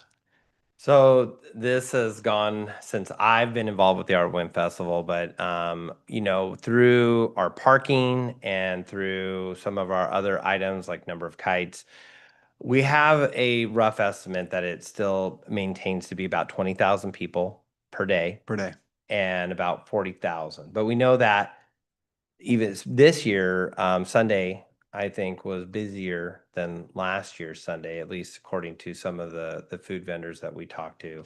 I think the weather was a little bit, well, nicer, but it was a nice day. And then Mondays typically are the busiest day of the Art and Wind Festival. I think that will maintain the same level. So we don't have an exact number because of the way the festival is set up. It is more of a culmination of, you know, how many vehicles, and we know we increased the number of vehicles this year that were parked. Number of cycles, bicycles, you know, captured in the bike valley, that went up. Yeah. So, you know, and then talking with the food vendors, some of the food vendors ran out of all their items on Sunday, which, you know, compared to last year, they said, you know, they didn't. So we get some of that feedback, which gives us kind of a rough estimate, but we're still hovering probably around 40,000 plus people over the course of the 2-day festival. It felt bigger than last year for sure, and I think the weather had something to do with that. But I know in our booth we made $4,000 more than we did the previous year, record numbers. So kudos. It was, and the energy was fabulous. It was terrific. I know part of the reason why people who live here who aren't away during Memorial Day weekend, and this is just anecdotal, say, I'm not gonna go. I just don't want to park and have to walk forever. With the pedestrian bridge coming in, is there any thoughts around how, you know, that might change or how it might improve kind of the flow of people being able to park and walk or just walk and bike? Yeah, I think, well, one, I think we're all very excited for the pedestrian bridge to open, which is coming soon, I heard. So I don't know if the, very soon, but I don't know if the date's been fully disclosed. It's coming soon. The bridge. We are, so I like to say that, you know, as we've closed out 2025, we're actually planning 2026, 2027, 2028. And we believe the pedestrian bridge is going to be a key component to the entryway to the festival. So we're working with already and planning to say with, you know, Bishop Ranch and Sunset, who will have these different parking areas. We believe that we are going to see more parking happen in essentially Bishop Ranch 1, the parking area where now houses Belmont Village, and we're going to see more traffic flow. We think we're also going to see more cycling traffic. We're also going to probably see, you know, people who may be willing to walk further distances. Bollinger itself is a fast road, and so we try to impact that as little as possible. But it's still impacted during the festival just because we know that people are finding alternate areas to park in. We're also trying to discourage that. And, you know, we know that's going to change as well because there are places that you could potentially find a park that, you know, is not one of the parking lots that we have available currently. And we think that's also going to change, you know, in coming time, and that will redirect people to where we hope they would park in one of our allocated parking lots. We also think that the foot traffic and the pedestrian traffic is going to change a little bit of how people get into the festival. For many years, the Iron Horse parking lot has become the first parking lot to fill up and has become the most popular point. We are looking for future years to redirect that and hope that we can encourage more people to park in the larger lot, which will be Bishop Ranch 1. And so, two, we know that will happen, we believe, with the opening of the pedestrian bridge, because now people will feel, because right now at Iron Horse, I mean, I'm sure if you're aware, you park and you walk in to that end of the festival and you're there. Where if you park in Bishop Ranch 1, you got to cross over Bollinger. And so I think that having a bridge over that, and I think that will also be a way that we, you know, emphasize enhancing the festival, you know, bike, walk, and come across the entryway into San Ramon as it drops you off at, you know, the City Hall entrance. Awesome. Thanks. And then is that, I mean, other than sponsorship, is the revenue from parking, is that the main source of revenue that comes in for the event? We have a couple avenues for that. So parking is one of those and is, you know, a large. We also, in our contracts with our amusement ride vendor, they pay a fee to participate in the festival. And then our art vendor also pays a fee and is larger than the parking. Although parking does have potential because that number could exponentially increase if the number of vehicles come to the festival. So we do have several avenues, and then the sponsorship, but also we have, you know, area sponsors, title sponsors. We also have our booth vendor fees. As you're aware, our food vendors do have a fee to have a booth at the festival. So anytime we find avenues for growth, or if we can accommodate more, that will also increase potential funding opportunities. Thanks, Steve. Mhm. Great job. Great job. Thank you. All right, Commissioner Dollars? So question about parking. So I've gone to the Sawdust Festival a couple of times down in Laguna Beach, right? And there's literally no parking at the entrance, you know, but they have shuttle, you know, buses in at remote parking. You know, it might take you, you know, 15 minutes, but you park, it's, you know, more convenient. You get on the shuttle bus and they drop you off right there. Is there any thought to utilizing shuttles like that, maybe the Cal High parking lot or Doherty Valley parking lot? And, you know, it's 10 minutes away, but people might find that, especially if you're in, you know, Doherty Valley or Windermere, or if you're in, you know, the 8-3, and you go, oh, the parking is a hassle. But if I park at Cal High and I get a shuttle and they drop me off, you know, right at Bollinger at the city hall, and boom, I'm there, and every 20 minutes or 30 minutes, the shuttle comes by and picks me up. Any thought about that? There is, and that's been has a holding line item in the budget of ways that we might be able to accommodate that. So it's something that actually we're looking at as the city grows, as the festival grows, and how we can better accommodate that aspect of it. So we are looking at that. There's a couple avenues that we're exploring to see if we can accommodate that, including working with our parking vendor themselves to see if it's something they do as they've seen the festival grow in size and number of people parking at the event. So, you know, and again, it could be a partnership. We have some. San Ramon has these wonderful organizations and companies here, and they also have, you know, some aspects that they might be able to, you know, work with the city as well. So we are exploring that. And I do think that is going to become a component, not just for parking. We do hear this mobility reasons, you know, as people. Senior center parking, and it's like a straight shot down Elkhart. Yeah, that, and so exactly. So, you know, individuals if we increase in size and, you know, and the size of the festival now is, you know, a 2-day event, it also means that you might be parked farther away. And so if you have, you know, mobility issues, you know, how can we better accommodate you as well? And so that is, you know, one of the aspects that we're going to be reviewing for the next year and festivals to come. Okay, because I don't think it would impact or cannibalize on the parking revenue, because there's always gonna be people that are gonna want to park there. Just because, you know, it's more convenient and, you know, et cetera, but it might expand the, you know, the population, the attendance.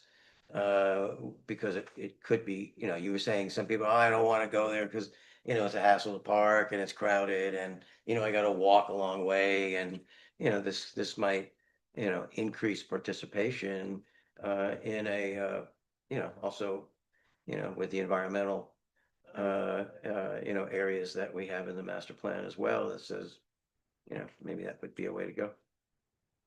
Yes, absolutely. Okay. Commissioner Osland? I just had one question. Did you get any feedback? Were people complaining at all about the price of the parking? I did not hear direct price related issues. It more had to do with, if you want to say, ADA parking. Okay. And availability of ADA parking. Gotcha. And how much we create. And we've tried to create quite a bit of ADA parking, both in front of City Hall and at the Iron Horse. But more could be provided. And that's not directly to the cost. The cost itself, though, I did not hear any direct response to the $10. Any other question, anybody? No, I just have one question. I see that Chief, that we have estimated revenue 175 plus K, right? That is estimated. What was the previous 2-3 years? Because that's the comparison we have all the other comparison, but I don't think revenue comparison we have it here.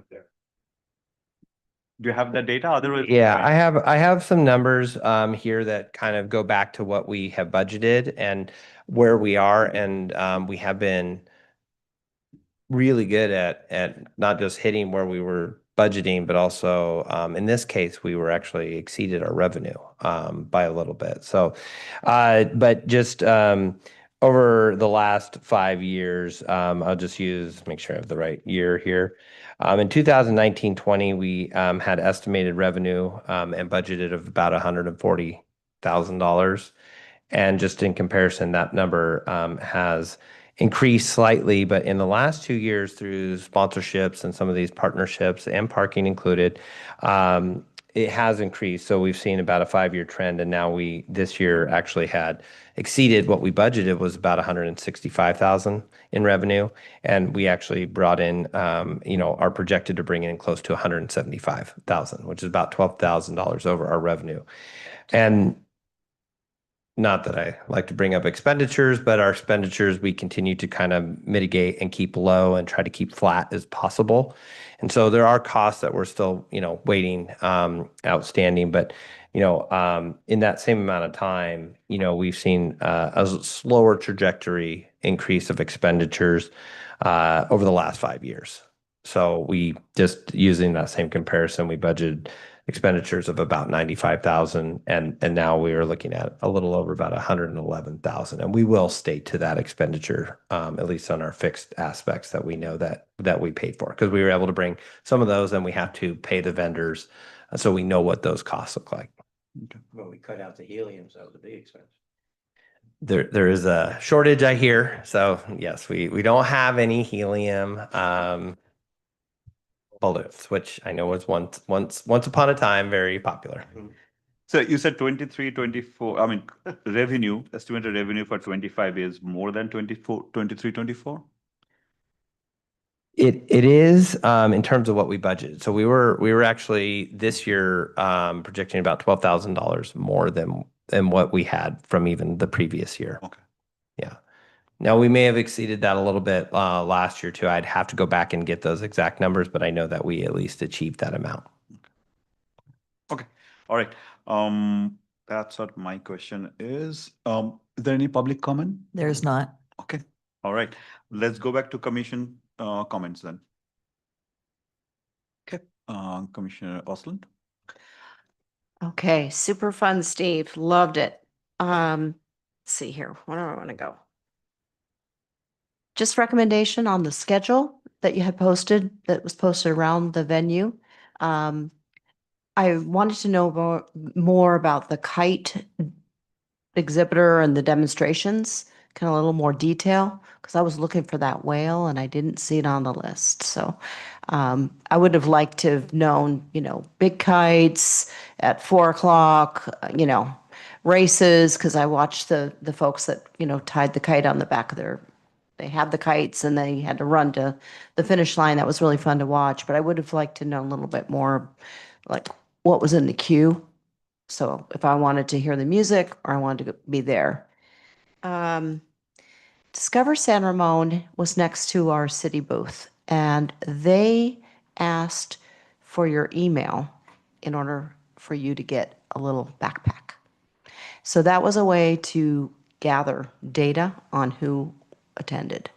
So there may be something in that for us, because we were giving away things, but there may be some opportunity for us to say, fill out this short survey right here and now, and you'll get this.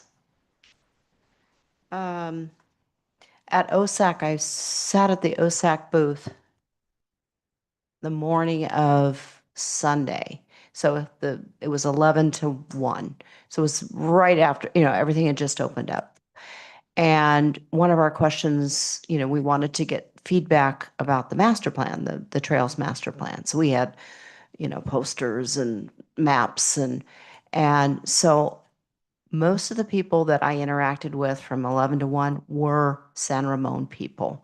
So I just wanted to give you that feedback. Maybe like at the beginning, it's more local folks, and then as the festival progresses, maybe more people are coming in from around the Bay Area. Just to tap into what Commissioner Dorlick was talking about with the fine art, I'm not sure if this is the right festival.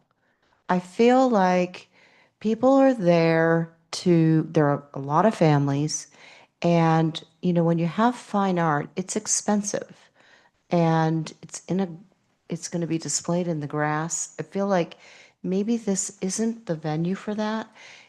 It seems like a lot of the people are looking for hats. They're looking for kind of tchotchke kinds of fun things that are, I saw a couple people with some, like metal art for patio, carrying those things around, but I'm not sure. So I would think if we could get a survey, to find out, would people be interested in that? Or if we do that, I feel like it needs a special space. Well, maybe it's more better termed original art. Original art, but I'm Rather thinking than like paintings. manufactured. So I got a very nice, bas relief. It was an artist from Santa Cruz. It was $65. It wasn't $350. I mean, it was $65, but it was very nicely done. And there was another artist that did more abstract, painting. And I said, I got enough of that stuff. I was really attracted to this because it was a bas relief. It was ocean based, and it just had a nice freshness to it. But so maybe not fine art when you think about, but more original art, rather than toe rings and wind chimes and stuff that you third party it and bring it in and you do a markup on it. Well, I felt like there was a mixture. I felt that there was original art, like jewelers. There was a lot of original Okay. jewelry. I don't look jewelry, but I got you. Okay. People that make it. Yeah. And that's fine too. But I always look for more presentation art, physical art, and paintings, sculptures, things like Right. that. Well, I would be interested like in pottery. There was a couple potters, but I again, I kind of feel like Okay. it's a big family event, and what I'm seeing walking around are family groups, wagons with children. That's a lot of who attended, and so on. My experience was on Sunday, I worked at the event, so I got to kind of observe the people. And then on Monday, I played and I got to experience it. So I had fun both days, but different experiences talking to people on Sunday and, just like really observing and looking around. The other thing I was going to mention is the parking. So I was curious about if anyone had complained, but when I was coming in on Sunday, I'm at the north end of San Ramon. So I had to go down Crow Canyon and then I came up Al Costa. The right lane was closed way up by the new John Muir Center, kind of like maybe not quite there, but a little bit closer to where, the community center. But there was only one lane. And to get in, most people were trying to get into that parking lot by Iron Horse. So it created a real bottleneck. So we may want to keep the 2 lanes open. What I found people were doing, I mean, I missed light after light after light, and I'm like, I got to get there at 11. So I noticed people were making left turns to do a U-turn in the neighborhood so that they could get first cue to get the green light to get in. So we may want to rethink how we approach that lot. Either we have, traffic directors, kind of like if you're going to go park, you get it in this lane, and then if you're going to go through, you go in the other lane. I don't have the answer, but I felt like it was a bottleneck. I'd nominate you. You're doing pretty good. Yeah, be like, no, that way. And then I was thinking about that remote parking. I think that's a great idea. But like I said, what I noticed, there's a lot of families. And when I was leaving on Monday, actually on both days, there are a lot of families with the wagons. So if you're going to do remote parking and people are going to have to get on a bus or a van, they need to know that that wagon isn't going to fit. So, because I saw a lot of people pulling their wagons to wherever they were going, but the direction of the garage, maybe they were parked even further. I don't know. But that would be something we'd really want to communicate. But otherwise, a blast, super fun, so many kites in the sky. It was a really, really great festival. Thank you. Commissioner Bird? Thank you.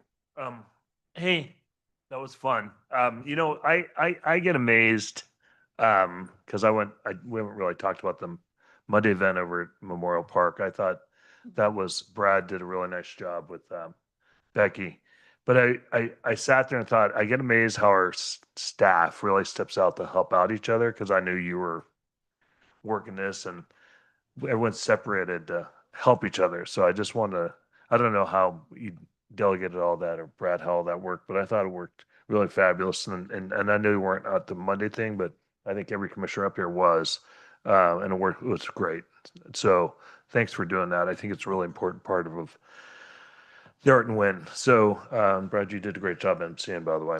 So, and you set the right tone. So thanks. Couple things, just feedback, right? You want feedback. That's, first of all, do we thank our sponsors? Like, I was reading this report on how, the funding we get. So where I'm headed is, do we send them, hey, thank you so much for sponsoring us. Here's some artwork in a frame. We talk about how great the artwork is, and it is great. Sorry, I don't mean it's not. But I'm sure there's a way that you don't need to answer the question. I'm just saying, do we thank them? Do we write a handwritten card? How do we incent them to redo it, right? So I'm sure you do, but that's some feedback. The other thing is, we don't really talk about it, but I had the city council meeting on Tuesday, because that was my turn on city council, and I think Commissioner Levy was there with me, and they're talking about how quickly and how clean it was. You wouldn't even know we had an art win the next day. So I think that's working really well. We should continue to do that, and it was noticed by, the city council on how important that was. So, also, I think, how do we, tax revenue is so important to the city, right? And and I think you really hit on a really good thing, is how do we partner better with our businesses and communicate with them on the opportunity to participate in the Art and Win? I'm trying to think, I don't have the exact answer, but is there a way that we can tap into that, and maybe that could lead to sponsorships? But how do we, because we got to get more people shopping the city to drive tax revenue. So how do we partner better and maybe prioritize? I don't know how that works, but with local cities, right? I mean, our local businesses, and really talk to them about it. Another thing is just kind of Steve thing. It would be really cool if you had a map in our booth, our city booth, when people are like, so I think I looked at Parth, I'm like, hey, dude, do you have a map? Because people are saying, where's this, where's that? So that would be super cool if you could do that. Of the event. Yeah, like where's a helicopter? Which, I mean, like a poster? Because there were. okay, I'll describe it. You knew what I mean. Just get a cardboard and put the map on the back, and we're good to go. Yeah. So yeah, not that. No, could you chisel it and then? No, just kidding. I'm just kidding. Just something. I mean, and I will tell you, I think something that works. The city booth, we don't really talk about it, but where we're at is fabulous. I mean, stickers and balls, and people stop and we talk about the events. It's whoever staffs that and puts information. It works. I mean, because I was able to stop a lot and talk about the concert, so that really works really well, and I think we continue to do that. And to Commissioner Alston's point, there's a way we can get people to sign up, because people stay there a long time to talk to us. It's a good way to get more information, volunteer. But hey, did you hear about the parks or the summer concerts? We send emails out, sign up. It's another way. What else I said? Parking, right? Who hasn't talked about parking? I have a thought though, is if in my business, if you want someone to just do something, how do you incent them to do it? So this is really might be goofball, but if we want people to park in Bishop One, how do we kind of create some type of a pathway that's really interesting for them? So it's like, I'm thinking, remember the whole storybook thing we got, but maybe how do we create a parking? And then along the way, it ties into the festival. Like, hey, man, you should see what they did on the way to the festival to get people to want to go park, because we got some really cool stuff for you to see as you walk to the festival, right? So this is just me being a goofball, but I just like, how do you go do that, right? And then the other thing is you can like we do for the concert thing. How do we incent people to, you can get better space, or if you pay for 2 days, you get a discount or whatever. But how do we continue to incent that? Because Commissioner Dorlick talked about the whole transportation thing. Like I said, I'm trying to give some feedback on all that, but I was real all over that. The other thing is, we just did the whole nature thing, and she talked about photography, and Commissioner Alston's like, hey, is there a way that we can get in? I think there's some really cool photography stuff that we could probably use instead of you doing it, because I always see you and Becky kind of working everything and trying to take pictures of the whole thing. But is there a way we can partner with some other parts and, get some really cool photography? Because there's really some beautiful kites, to your point, that go around, so you can create a cool visual history. And let me see, I think that might be it. The last thing, garbage. You've done a nice job over there doing like the recycling and the garbage. I don't know what they're called, the garbage crew. But they had like a vest on or whatever, but Sanitation technician. whatever. Well, but I think it was, We have two. We have, sorry to interrupt. that's right. I'm trying to be The quiet. volunteers we have are called the Trash Talkers.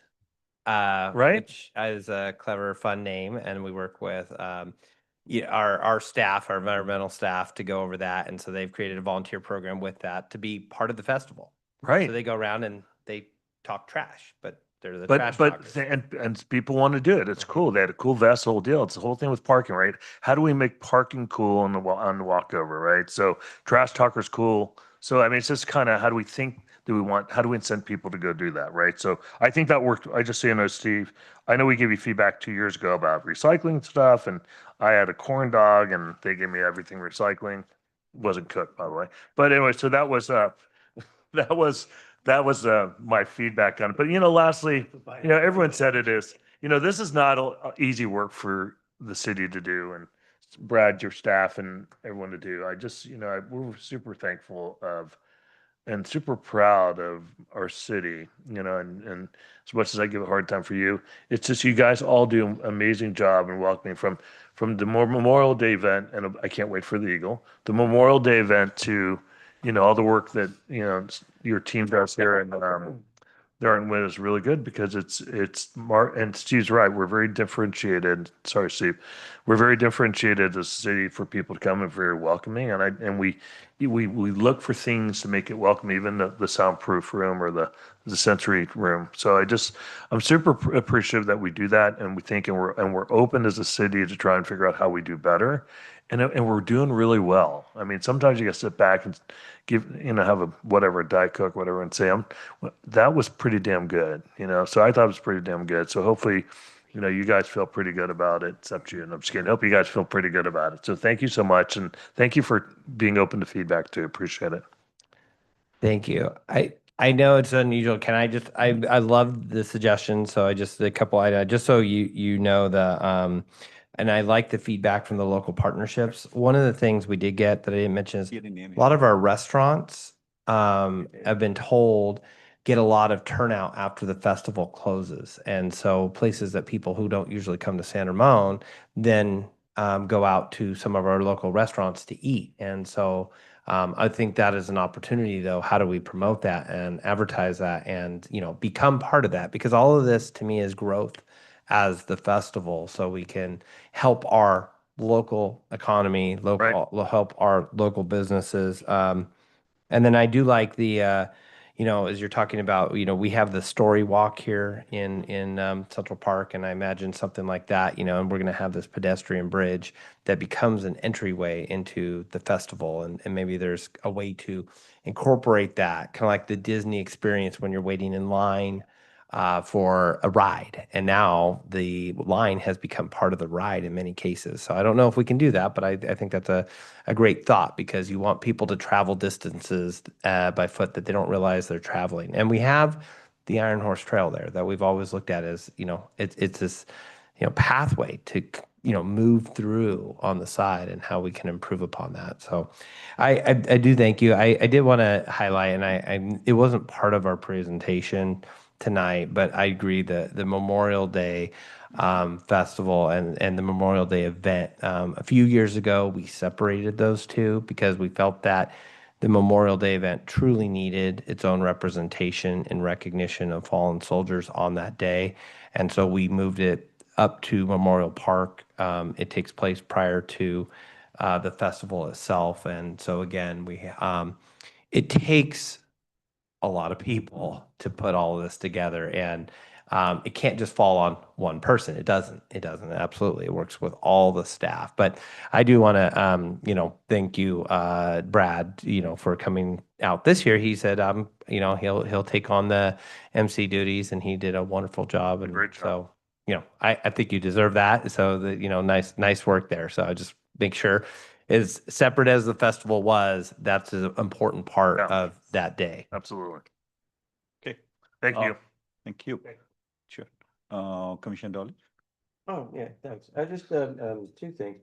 You talk about the international component. I remember, was it 10, 12, or 15 years ago that we partnered with the city of Waifang, and, had representatives from there they're basically the kite center of the world. So it was, really a lot of fun.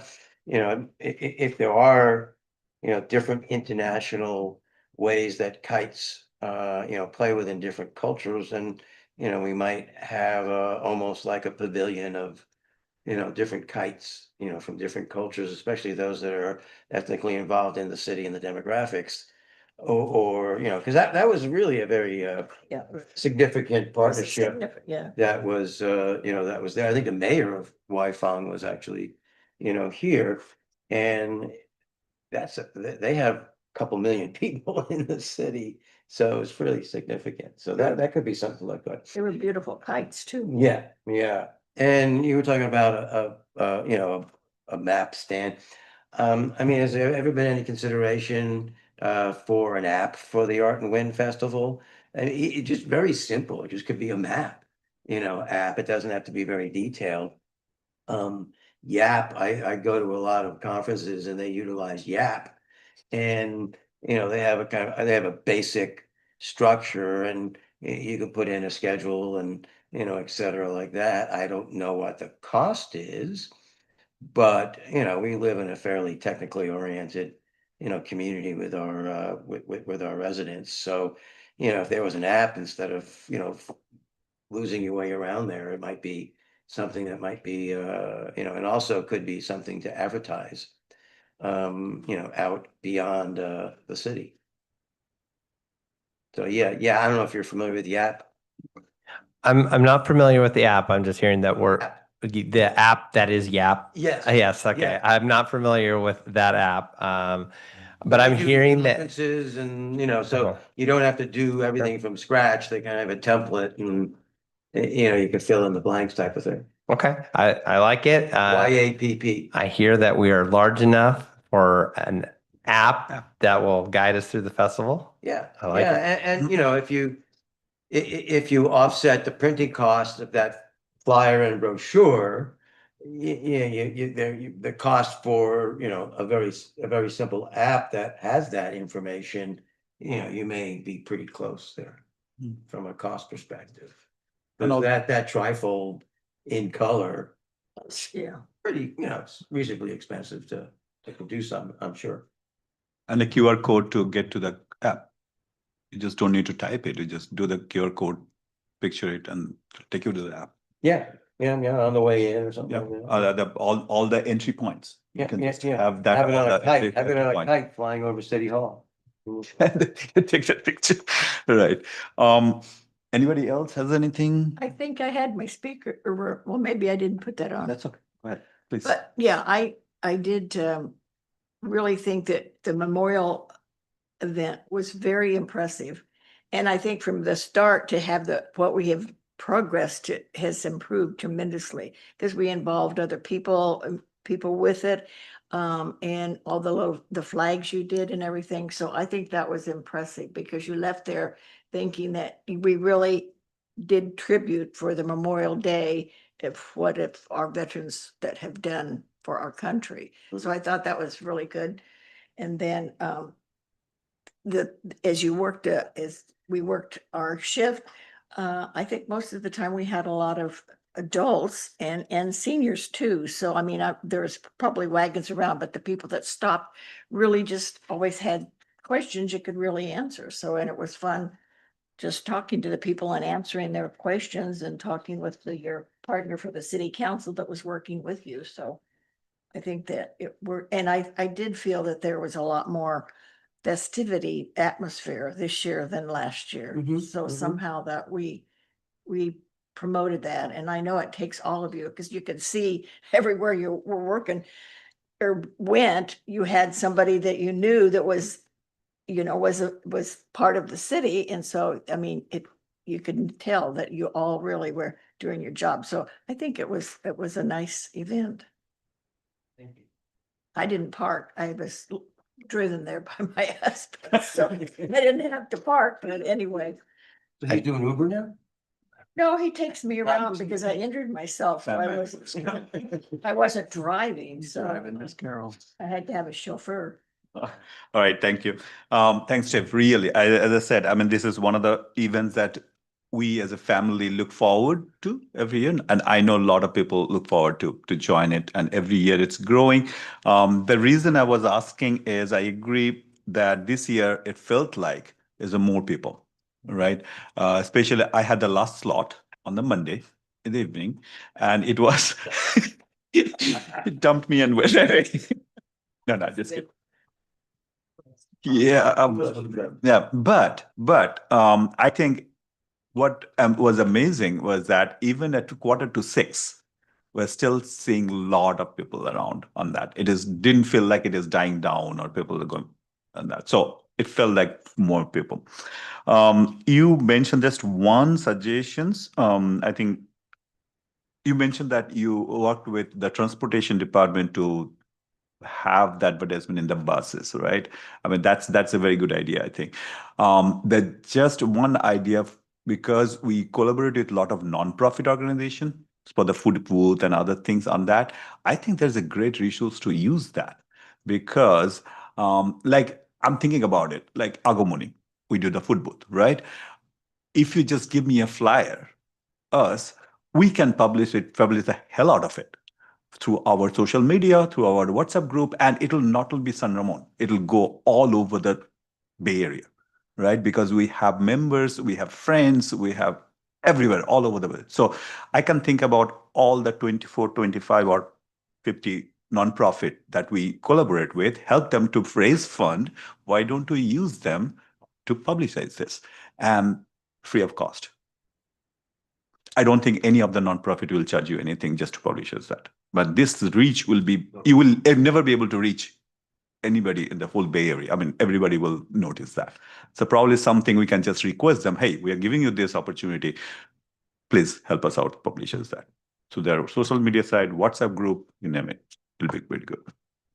And I think that's a wonderful idea. So that's something we can definitely explore. We use that kind of with our entertainers, the community acts, and we ask them, invite your friends and family. And so, yeah, I think that could be utilized in the same aspect to all the nonprofit groups, because invite your friends and family to come visit your, location and enjoy the festival while you're here. Yeah, if you can share me or share us with a flyer, it will be hardly any effort for me to publish as that, or Agomoni or any other nonprofit that are participating here to publish, because it's their benefit as well, publicizing that as well. So I think we can use that resource as well.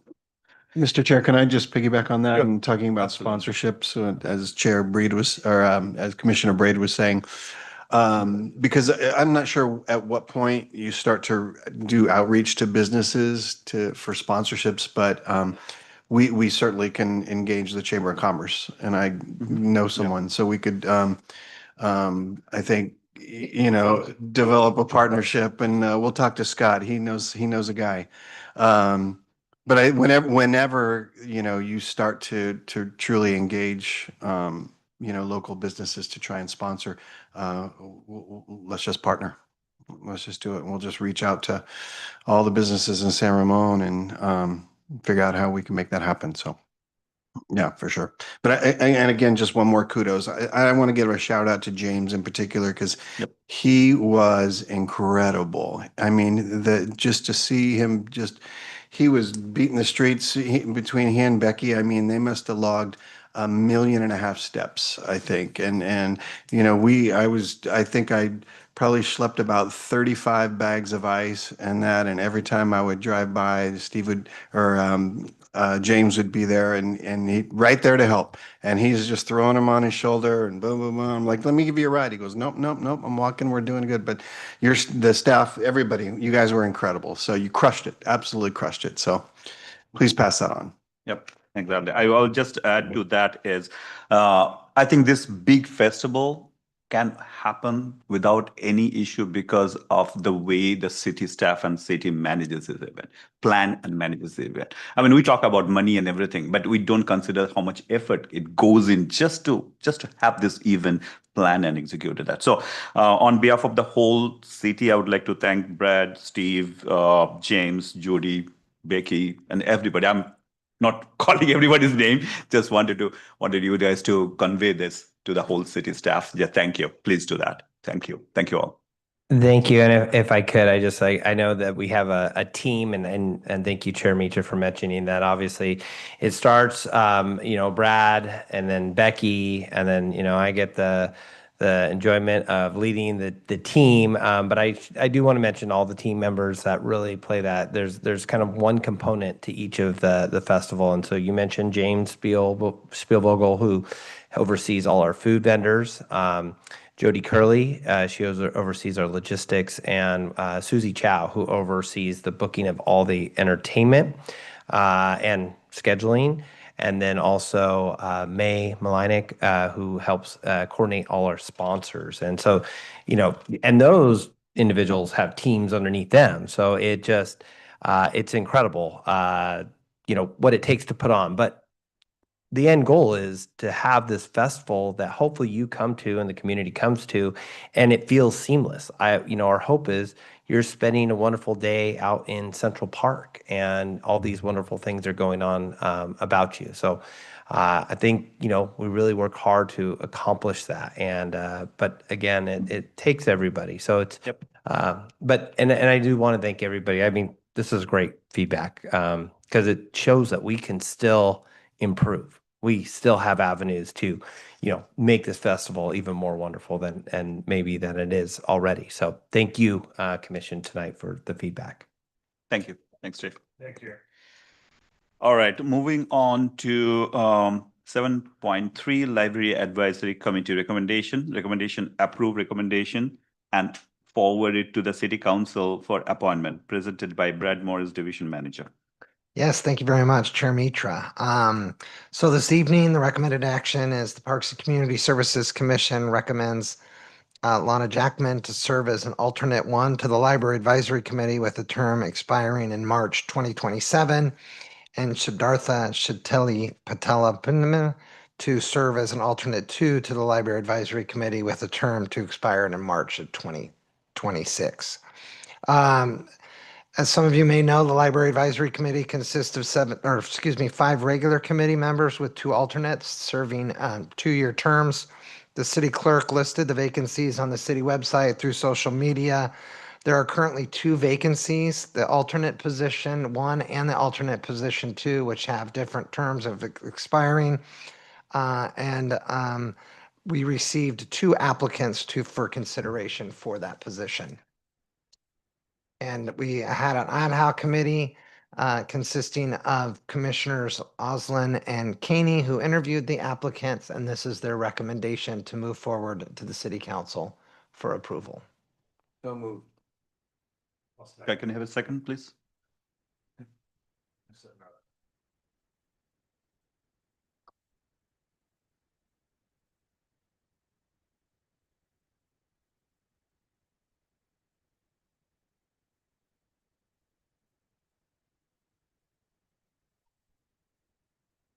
Thank you for doing it. So Thanks for that. Still better. Kathy, do we have the number? All right, you're good. Oh, good, 7 no? Okay, is it passed? I don't see the numbers here. Yeah. Oh, good, okay, all right, it's passed. All right, moving on to item number 8, staff report. Maybe, Brad, you want to start with the 4.2 first? Special announcement. Yeah, thank you very much, Chair, if I can. And we do have some announcements today. It is the most wonderful time of the year, which is the start of summer. In case you haven't noticed, the kids are all out of school, and that means the summer is officially here. And Parks and Community Services loves that because we've been busy getting ready for those kids to join all of our programs. And so staff has been real busy leading up to summer, having trainings, staff trainings, making sure all of our part-timers are ready to go. Just for week 1, just to kind of give you a little bit of idea of the volume, we have 35 camps going on throughout the city with 484 participants just in this first week. So we're looking forward to a great summer. A quick little just reminder, the Trails Master Plan update is currently going on. We have the survey that's out there for the community to participate in. Please help us push that out if you will. We're looking to get feedback. That's going out on social media this week as well as email blasts. And we are planning on participating in a bunch of events coming up. The run, the concert, the dive-in movies, the summer concert on the 13th. So we're really looking to push that. So anything you can do to help get that word out for us, we would greatly appreciate it. I don't think anybody's surprised that the 4th of July is right around the corner. And yep, and one of our other large events that we do is the celebration of the 4th of July, kicking it off in the morning with our traditional, and this is our 40th anniversary of the Run San Ramon. So that's exciting. And just a reminder, that starts at 7:40 with the fastest mile. And then at 8 o'clock-ish, we do the 5K and 10K. And we love it when the commissioners participate, if your schedule allows you to do the awards and as well as hand out the stuff at the end of the race. And so if you can be there by 7:15, 7:20, that would be ideal. Just a reminder, that front parking lot closes because that is where we start and end the race. So you want to get there early if you want to park in that lot. If not, you can park in this City Hall parking lot for that. The El Costa parking lot right in front of the community center closes. So if you can get there early, that would be great. And around 7:15, 7:20, that way we can get everybody organized for that 7:40 start. And then of course the concert, which is in the evening event from 5 to 8. If the commissioners are interested in helping us hand out those challenge coins to the veterans, we would greatly, or our active duty military personnel, we would greatly appreciate that if you're around and available. Again, if you can meet us by the stage at 4:40 that evening. And then you'll get an email on this tomorrow. This is just a little reminder for that. And then, of course, the evening will consist of the poem. We have patriotic music by the San Ramon Olympic Fields Brass, as well as the concert, which will be capping off the night, which is the Billy Joel concert experience, which will start at 6. So hopefully you can participate in that. So that'll be great. Also, we are looking to get the facility committee subcommittee together if we can later on in this month. That would be Commissioner Oslin, Caney, and Levy. We have an item that we would like to bring forward. Traditionally, we do this on the 4th Wednesday. However, I understand there might be some other appointments that day on the 25th. So I overheard that the 25th is already being booked. So we would love to do it before that date if we can. I don't know if people have their calendars on them right now, and we can look at that Monday or Tuesday to see if we can fit it in. I don't think it's going to be a long agenda item, probably 45 minutes, Facilities committee. hour at the latest, but I don't know that it'll go that long. What's that? No, we would do it in person if available. And so I'm just curious, or we can do it offline if you'd like, but I didn't know if people had their calendars and we could try to pencil something in now. I can do either that Monday or Tuesday. Perfect. Whatever time's convenient for you. Usually the subcommittees will traditionally do after work, 5:30, whatever's convenient PM for would be you. better. Is that, I know Kyle, you have to come from. I do, yeah. So Yeah, I so prefer what, 5. I can make arrangements if that works better for everyone else, but 5 would be my preference. 5? Yeah. Well, that's fantastic. That's, Tuesday, we did it at 5. okay, Tuesday at 5 o'clock? 3 nodding heads, Tuesday at 5? Fantastic. We'll pencil us in for Tuesday at 5 and we will send that over to you. That would be great. We'll send you that reminder as well, so you get that on your calendar. But thank you for making that work. We're excited to bring that item to you. Last but not least, second to least, excuse me, is I'm not sure if you saw the press release, but San Ramon ranks #1 in quality of life Yes. nationally. Saw that. Yes. So super exciting. Check that article out. It's really something to be proud of, this community and everything the community is built around it. So very, very exciting. And last but definitely not least, I'm not sure if everybody saw, but the city is very excited to announce Henry Perez Alonso as our new Director of Parks and Community Services.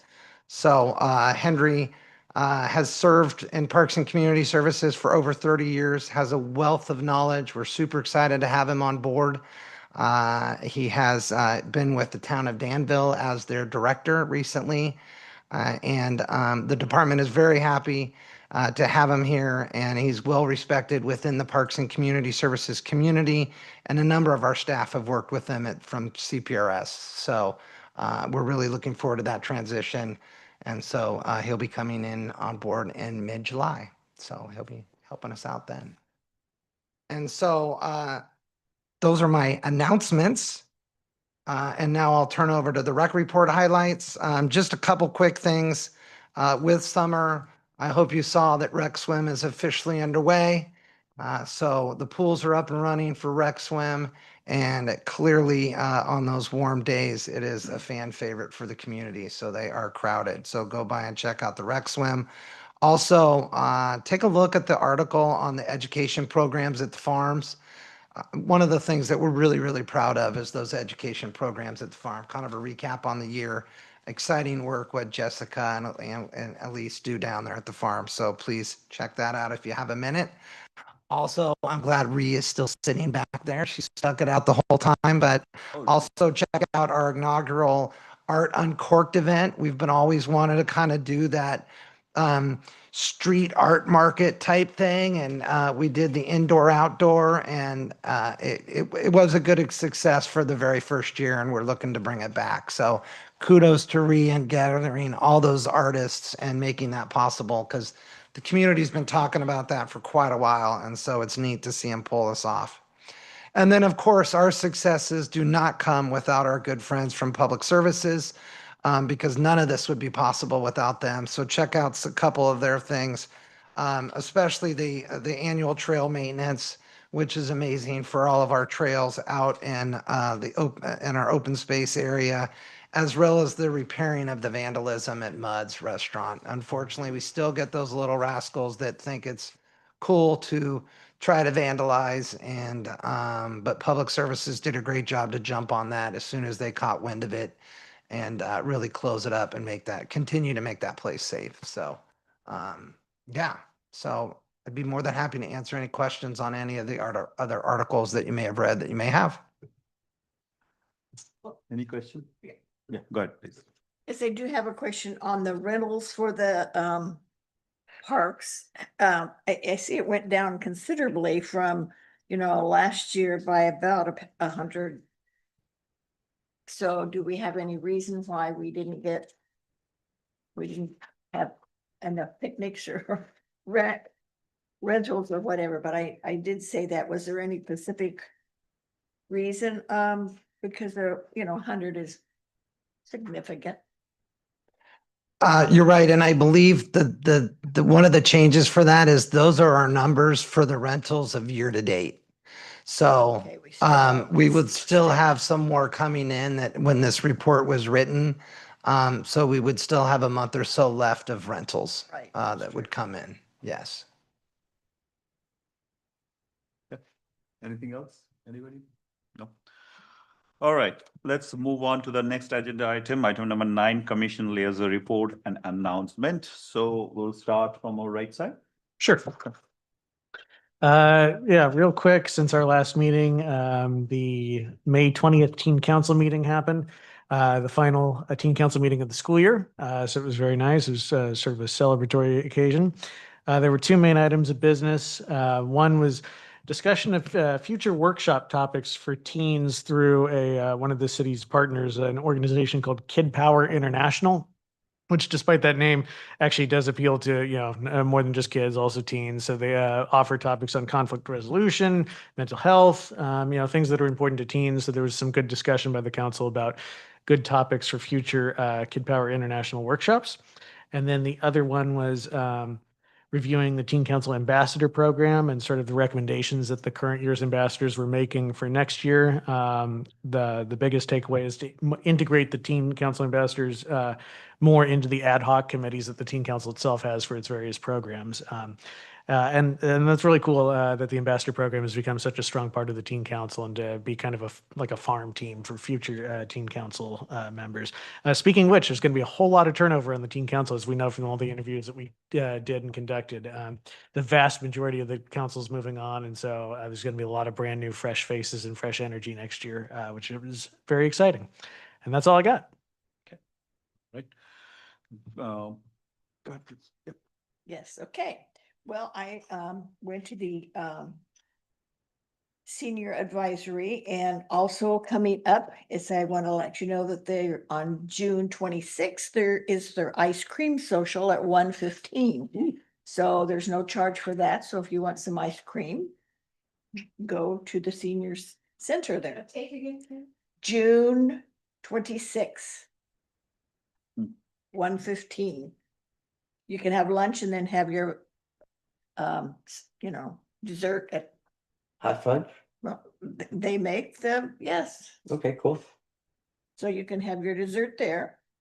And on June 19th, there will be a TED Talk. That's on a Thursday, I believe.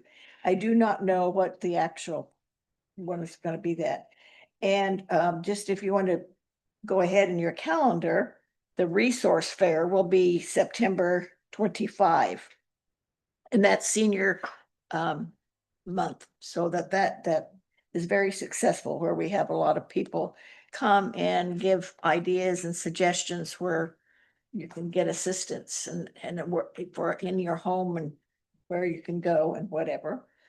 They do have a suggestion box. One of their suggestions is the vegetarian meals that they are now having be not placed in plastic containers, because there's a lot of information going on about plastic containers that isn't the best in keeping your food in plastic containers. So they're looking into that, because we get those meals from the county, but because we don't do them ourselves. So they're looking into that.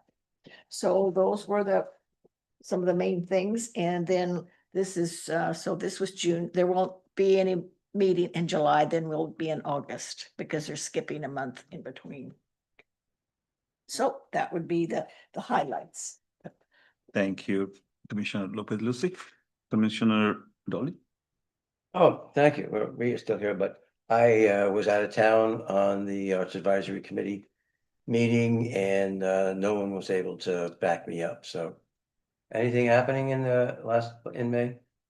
Rhea?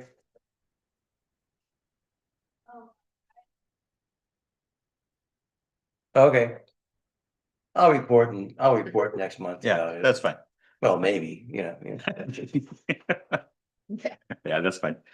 All right, Vice Chair Bridge. Okay, I had city council meeting too with Commissioner Levy, so if I missed something, or Scott, if I missed, say you were there too. So, hey, the big news was that our reserves went up on our budget. So they approved the budget for 25-26. So with Measure N added like 3.5 million to our reserves. So our reserves, I think, is where it should be at 31.8 million. Am I right, Scott? So I gotta tell you, that's our new finance person forgot her name, but gave a great presentation about where we're at with our reserves and we had our budget approved. So a lot of great work from the staff and council getting a budget. And, we continue to talk, but our city is fiscally strong and fiscally smart as we look at good stewards of our money that the citizens of San Ramon ask our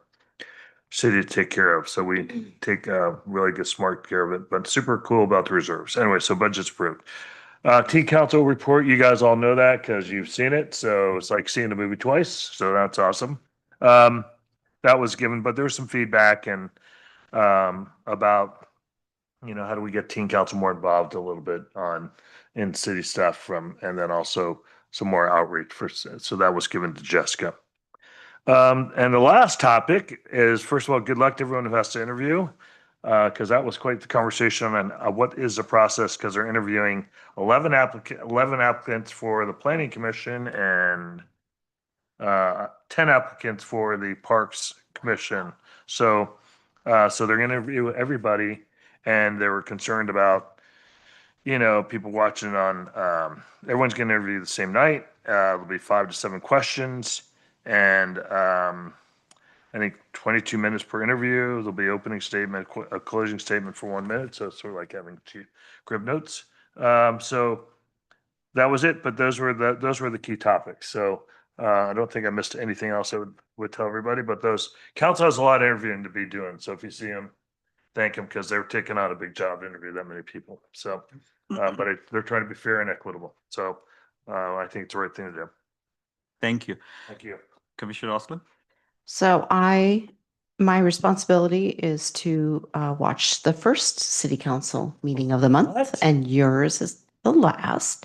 So last night, June 10th, was their most recent meeting.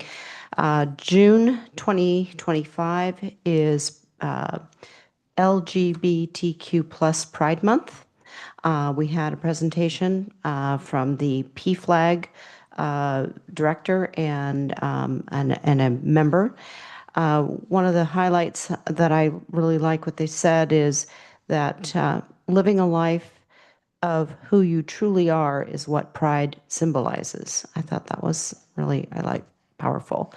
And the city is, we are all for this, welcoming everyone to our city. Everyone is welcome here is our motto. And there are lights in City Hall, and the flags are up representing the Pride Month for June.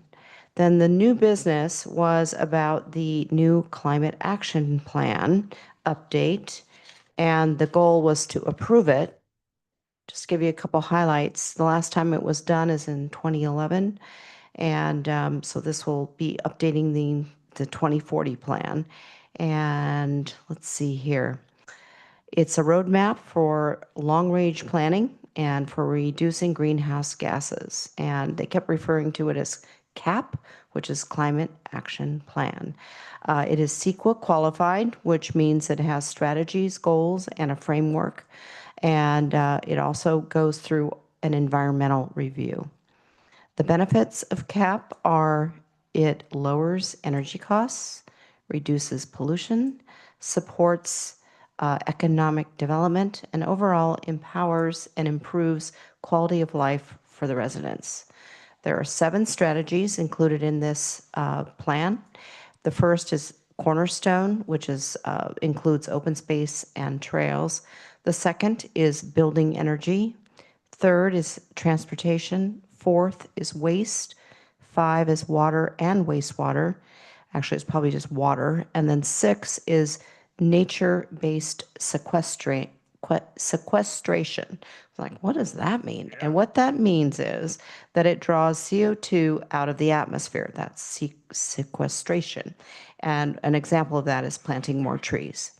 And the 7th strategy is implementation, getting our youth engaged and the staff, considering hiring a staff member to monitor the progress. So each strategy has a cost range. There are 3 phases of the implementation. This plan had a task force that met 5 times for public meetings, And the Planning Commission met 3 times to discuss this. And there was a 30-day public review of the cap. So some of the questions from the city council were, how do we fund this? And a lot of discussion revolved around some of the recommendations on being able to review the plan as needed, being more nimble as policies change with the state and with federal government.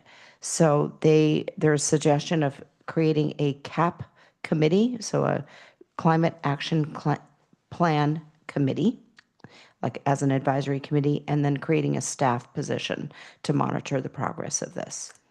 And that's all I have. Thank you. Commissioner Coney? Just wanted to thank Kathy for preparing Julia and I so well for our Library Advisory Committee interviews. Our next meeting, Steve, is July something, July 10th. I knew that. And I mean, I know we only had 2 applicants, but they were both, we thought, very good. One, in fact, was like, if you could be overqualified to be a library advisory committee member, this person certainly is. I think she has her PhD in library science or something. Yeah, she was amazing. Yeah. So in a good place. So yeah, that's it. Yeah. All right, thank you. And finally, my report, Planning Commission meeting on June 3rd. So there are 2 main items. First one is public hearing. Camino Ramon Apartment Residential Development is 2453 Camino Ramon. This is the opposite to the Orchard, that new construction happening there on the Camino Ramon. This is the service station, City Village. The opposite to the City Village is they're planning to. The applicant has submitted the proposal, and the proposal is to build 2 buildings. The first, they will demolish the Bishop Ranch Service Center there. That is there. There are 2 buildings. One is 80 units, 59,000 square feet, 7 feet tall building with 1 level above the ground parking for the seniors. Second one is 120 units, 1,766 square feet, 80 feet tall building. So there'll be two different buildings with 2 levels of above ground parking, and with a density of 97 dwelling units per acre. All units, with the exception of the 2 on-site managers unit, will be restricted for lower income households. The project size has 1 primary driveway access point off the Camino Ramon, and propose a secondary emergency vehicle access point through the existing parking lot in the north. The proposed project includes 198 lower income units. The project is being processed under the SB 330 preliminary housing development applications with the max of 5 public meetings. So that was the first one. Second one is Little Bridge Daycare. It's 9015 South Geldridge Road. This is the church. So they apparently they run a daycare center there, and they propose the proposed project is classified as a categorical exemption, something. So the whole thing is they have a daycare center there, and current daycare center supports 109 children. They want to increase that. They want to realign the occupancy over there, and they want to maximum 237 children. They want to serve 237 children there, 109 to 237. I think San Ramon Valley Fire District instructed them to go to Planning Commission to get an approval, and that's what they came and proposed. Applicant submitted in March 24, 2025. Infant ages are all from that's going to support is preschool to all the way to school age to 11 years. And the operation hours will be 7:30 to 6 p.m. No building changes. It's just the room usage changes. That's what they are proposing. So those are the 2. And there was a discussion on the Heritage Park public art that we we saw last meeting. Yeah, their house. Okay. So that's it. That's it from my side. No. What was the address on that? Is it at the Canyon Creek Church? No, it's Presbyterian. What is that church? On the Bollinger Canyon, there's on the right-hand side, there's a church there. The Presbyterian. Presbyterian Church, yes, there. Okay. In that, there are two buildings. If you look at that, there are two buildings, I think two-story buildings. That's where the childcare center. So they wanted to rearrange that whole thing without any construction, rearrange so that they can support 237 or some children now going forward. That's what the proposal was. Child density per acre. Smart move without any changes. All right. Okay. Anything else from anybody before we adjourn the meeting? Nope. All right. Okay. Thank you, everybody, for participating the meeting today. Here we are adjourning City of San Ramon Parks and Community Service Commission regular meeting on July 11, 2025. Time is 9:50 p.m. Thank you. Have a good night, everybody. Thank you.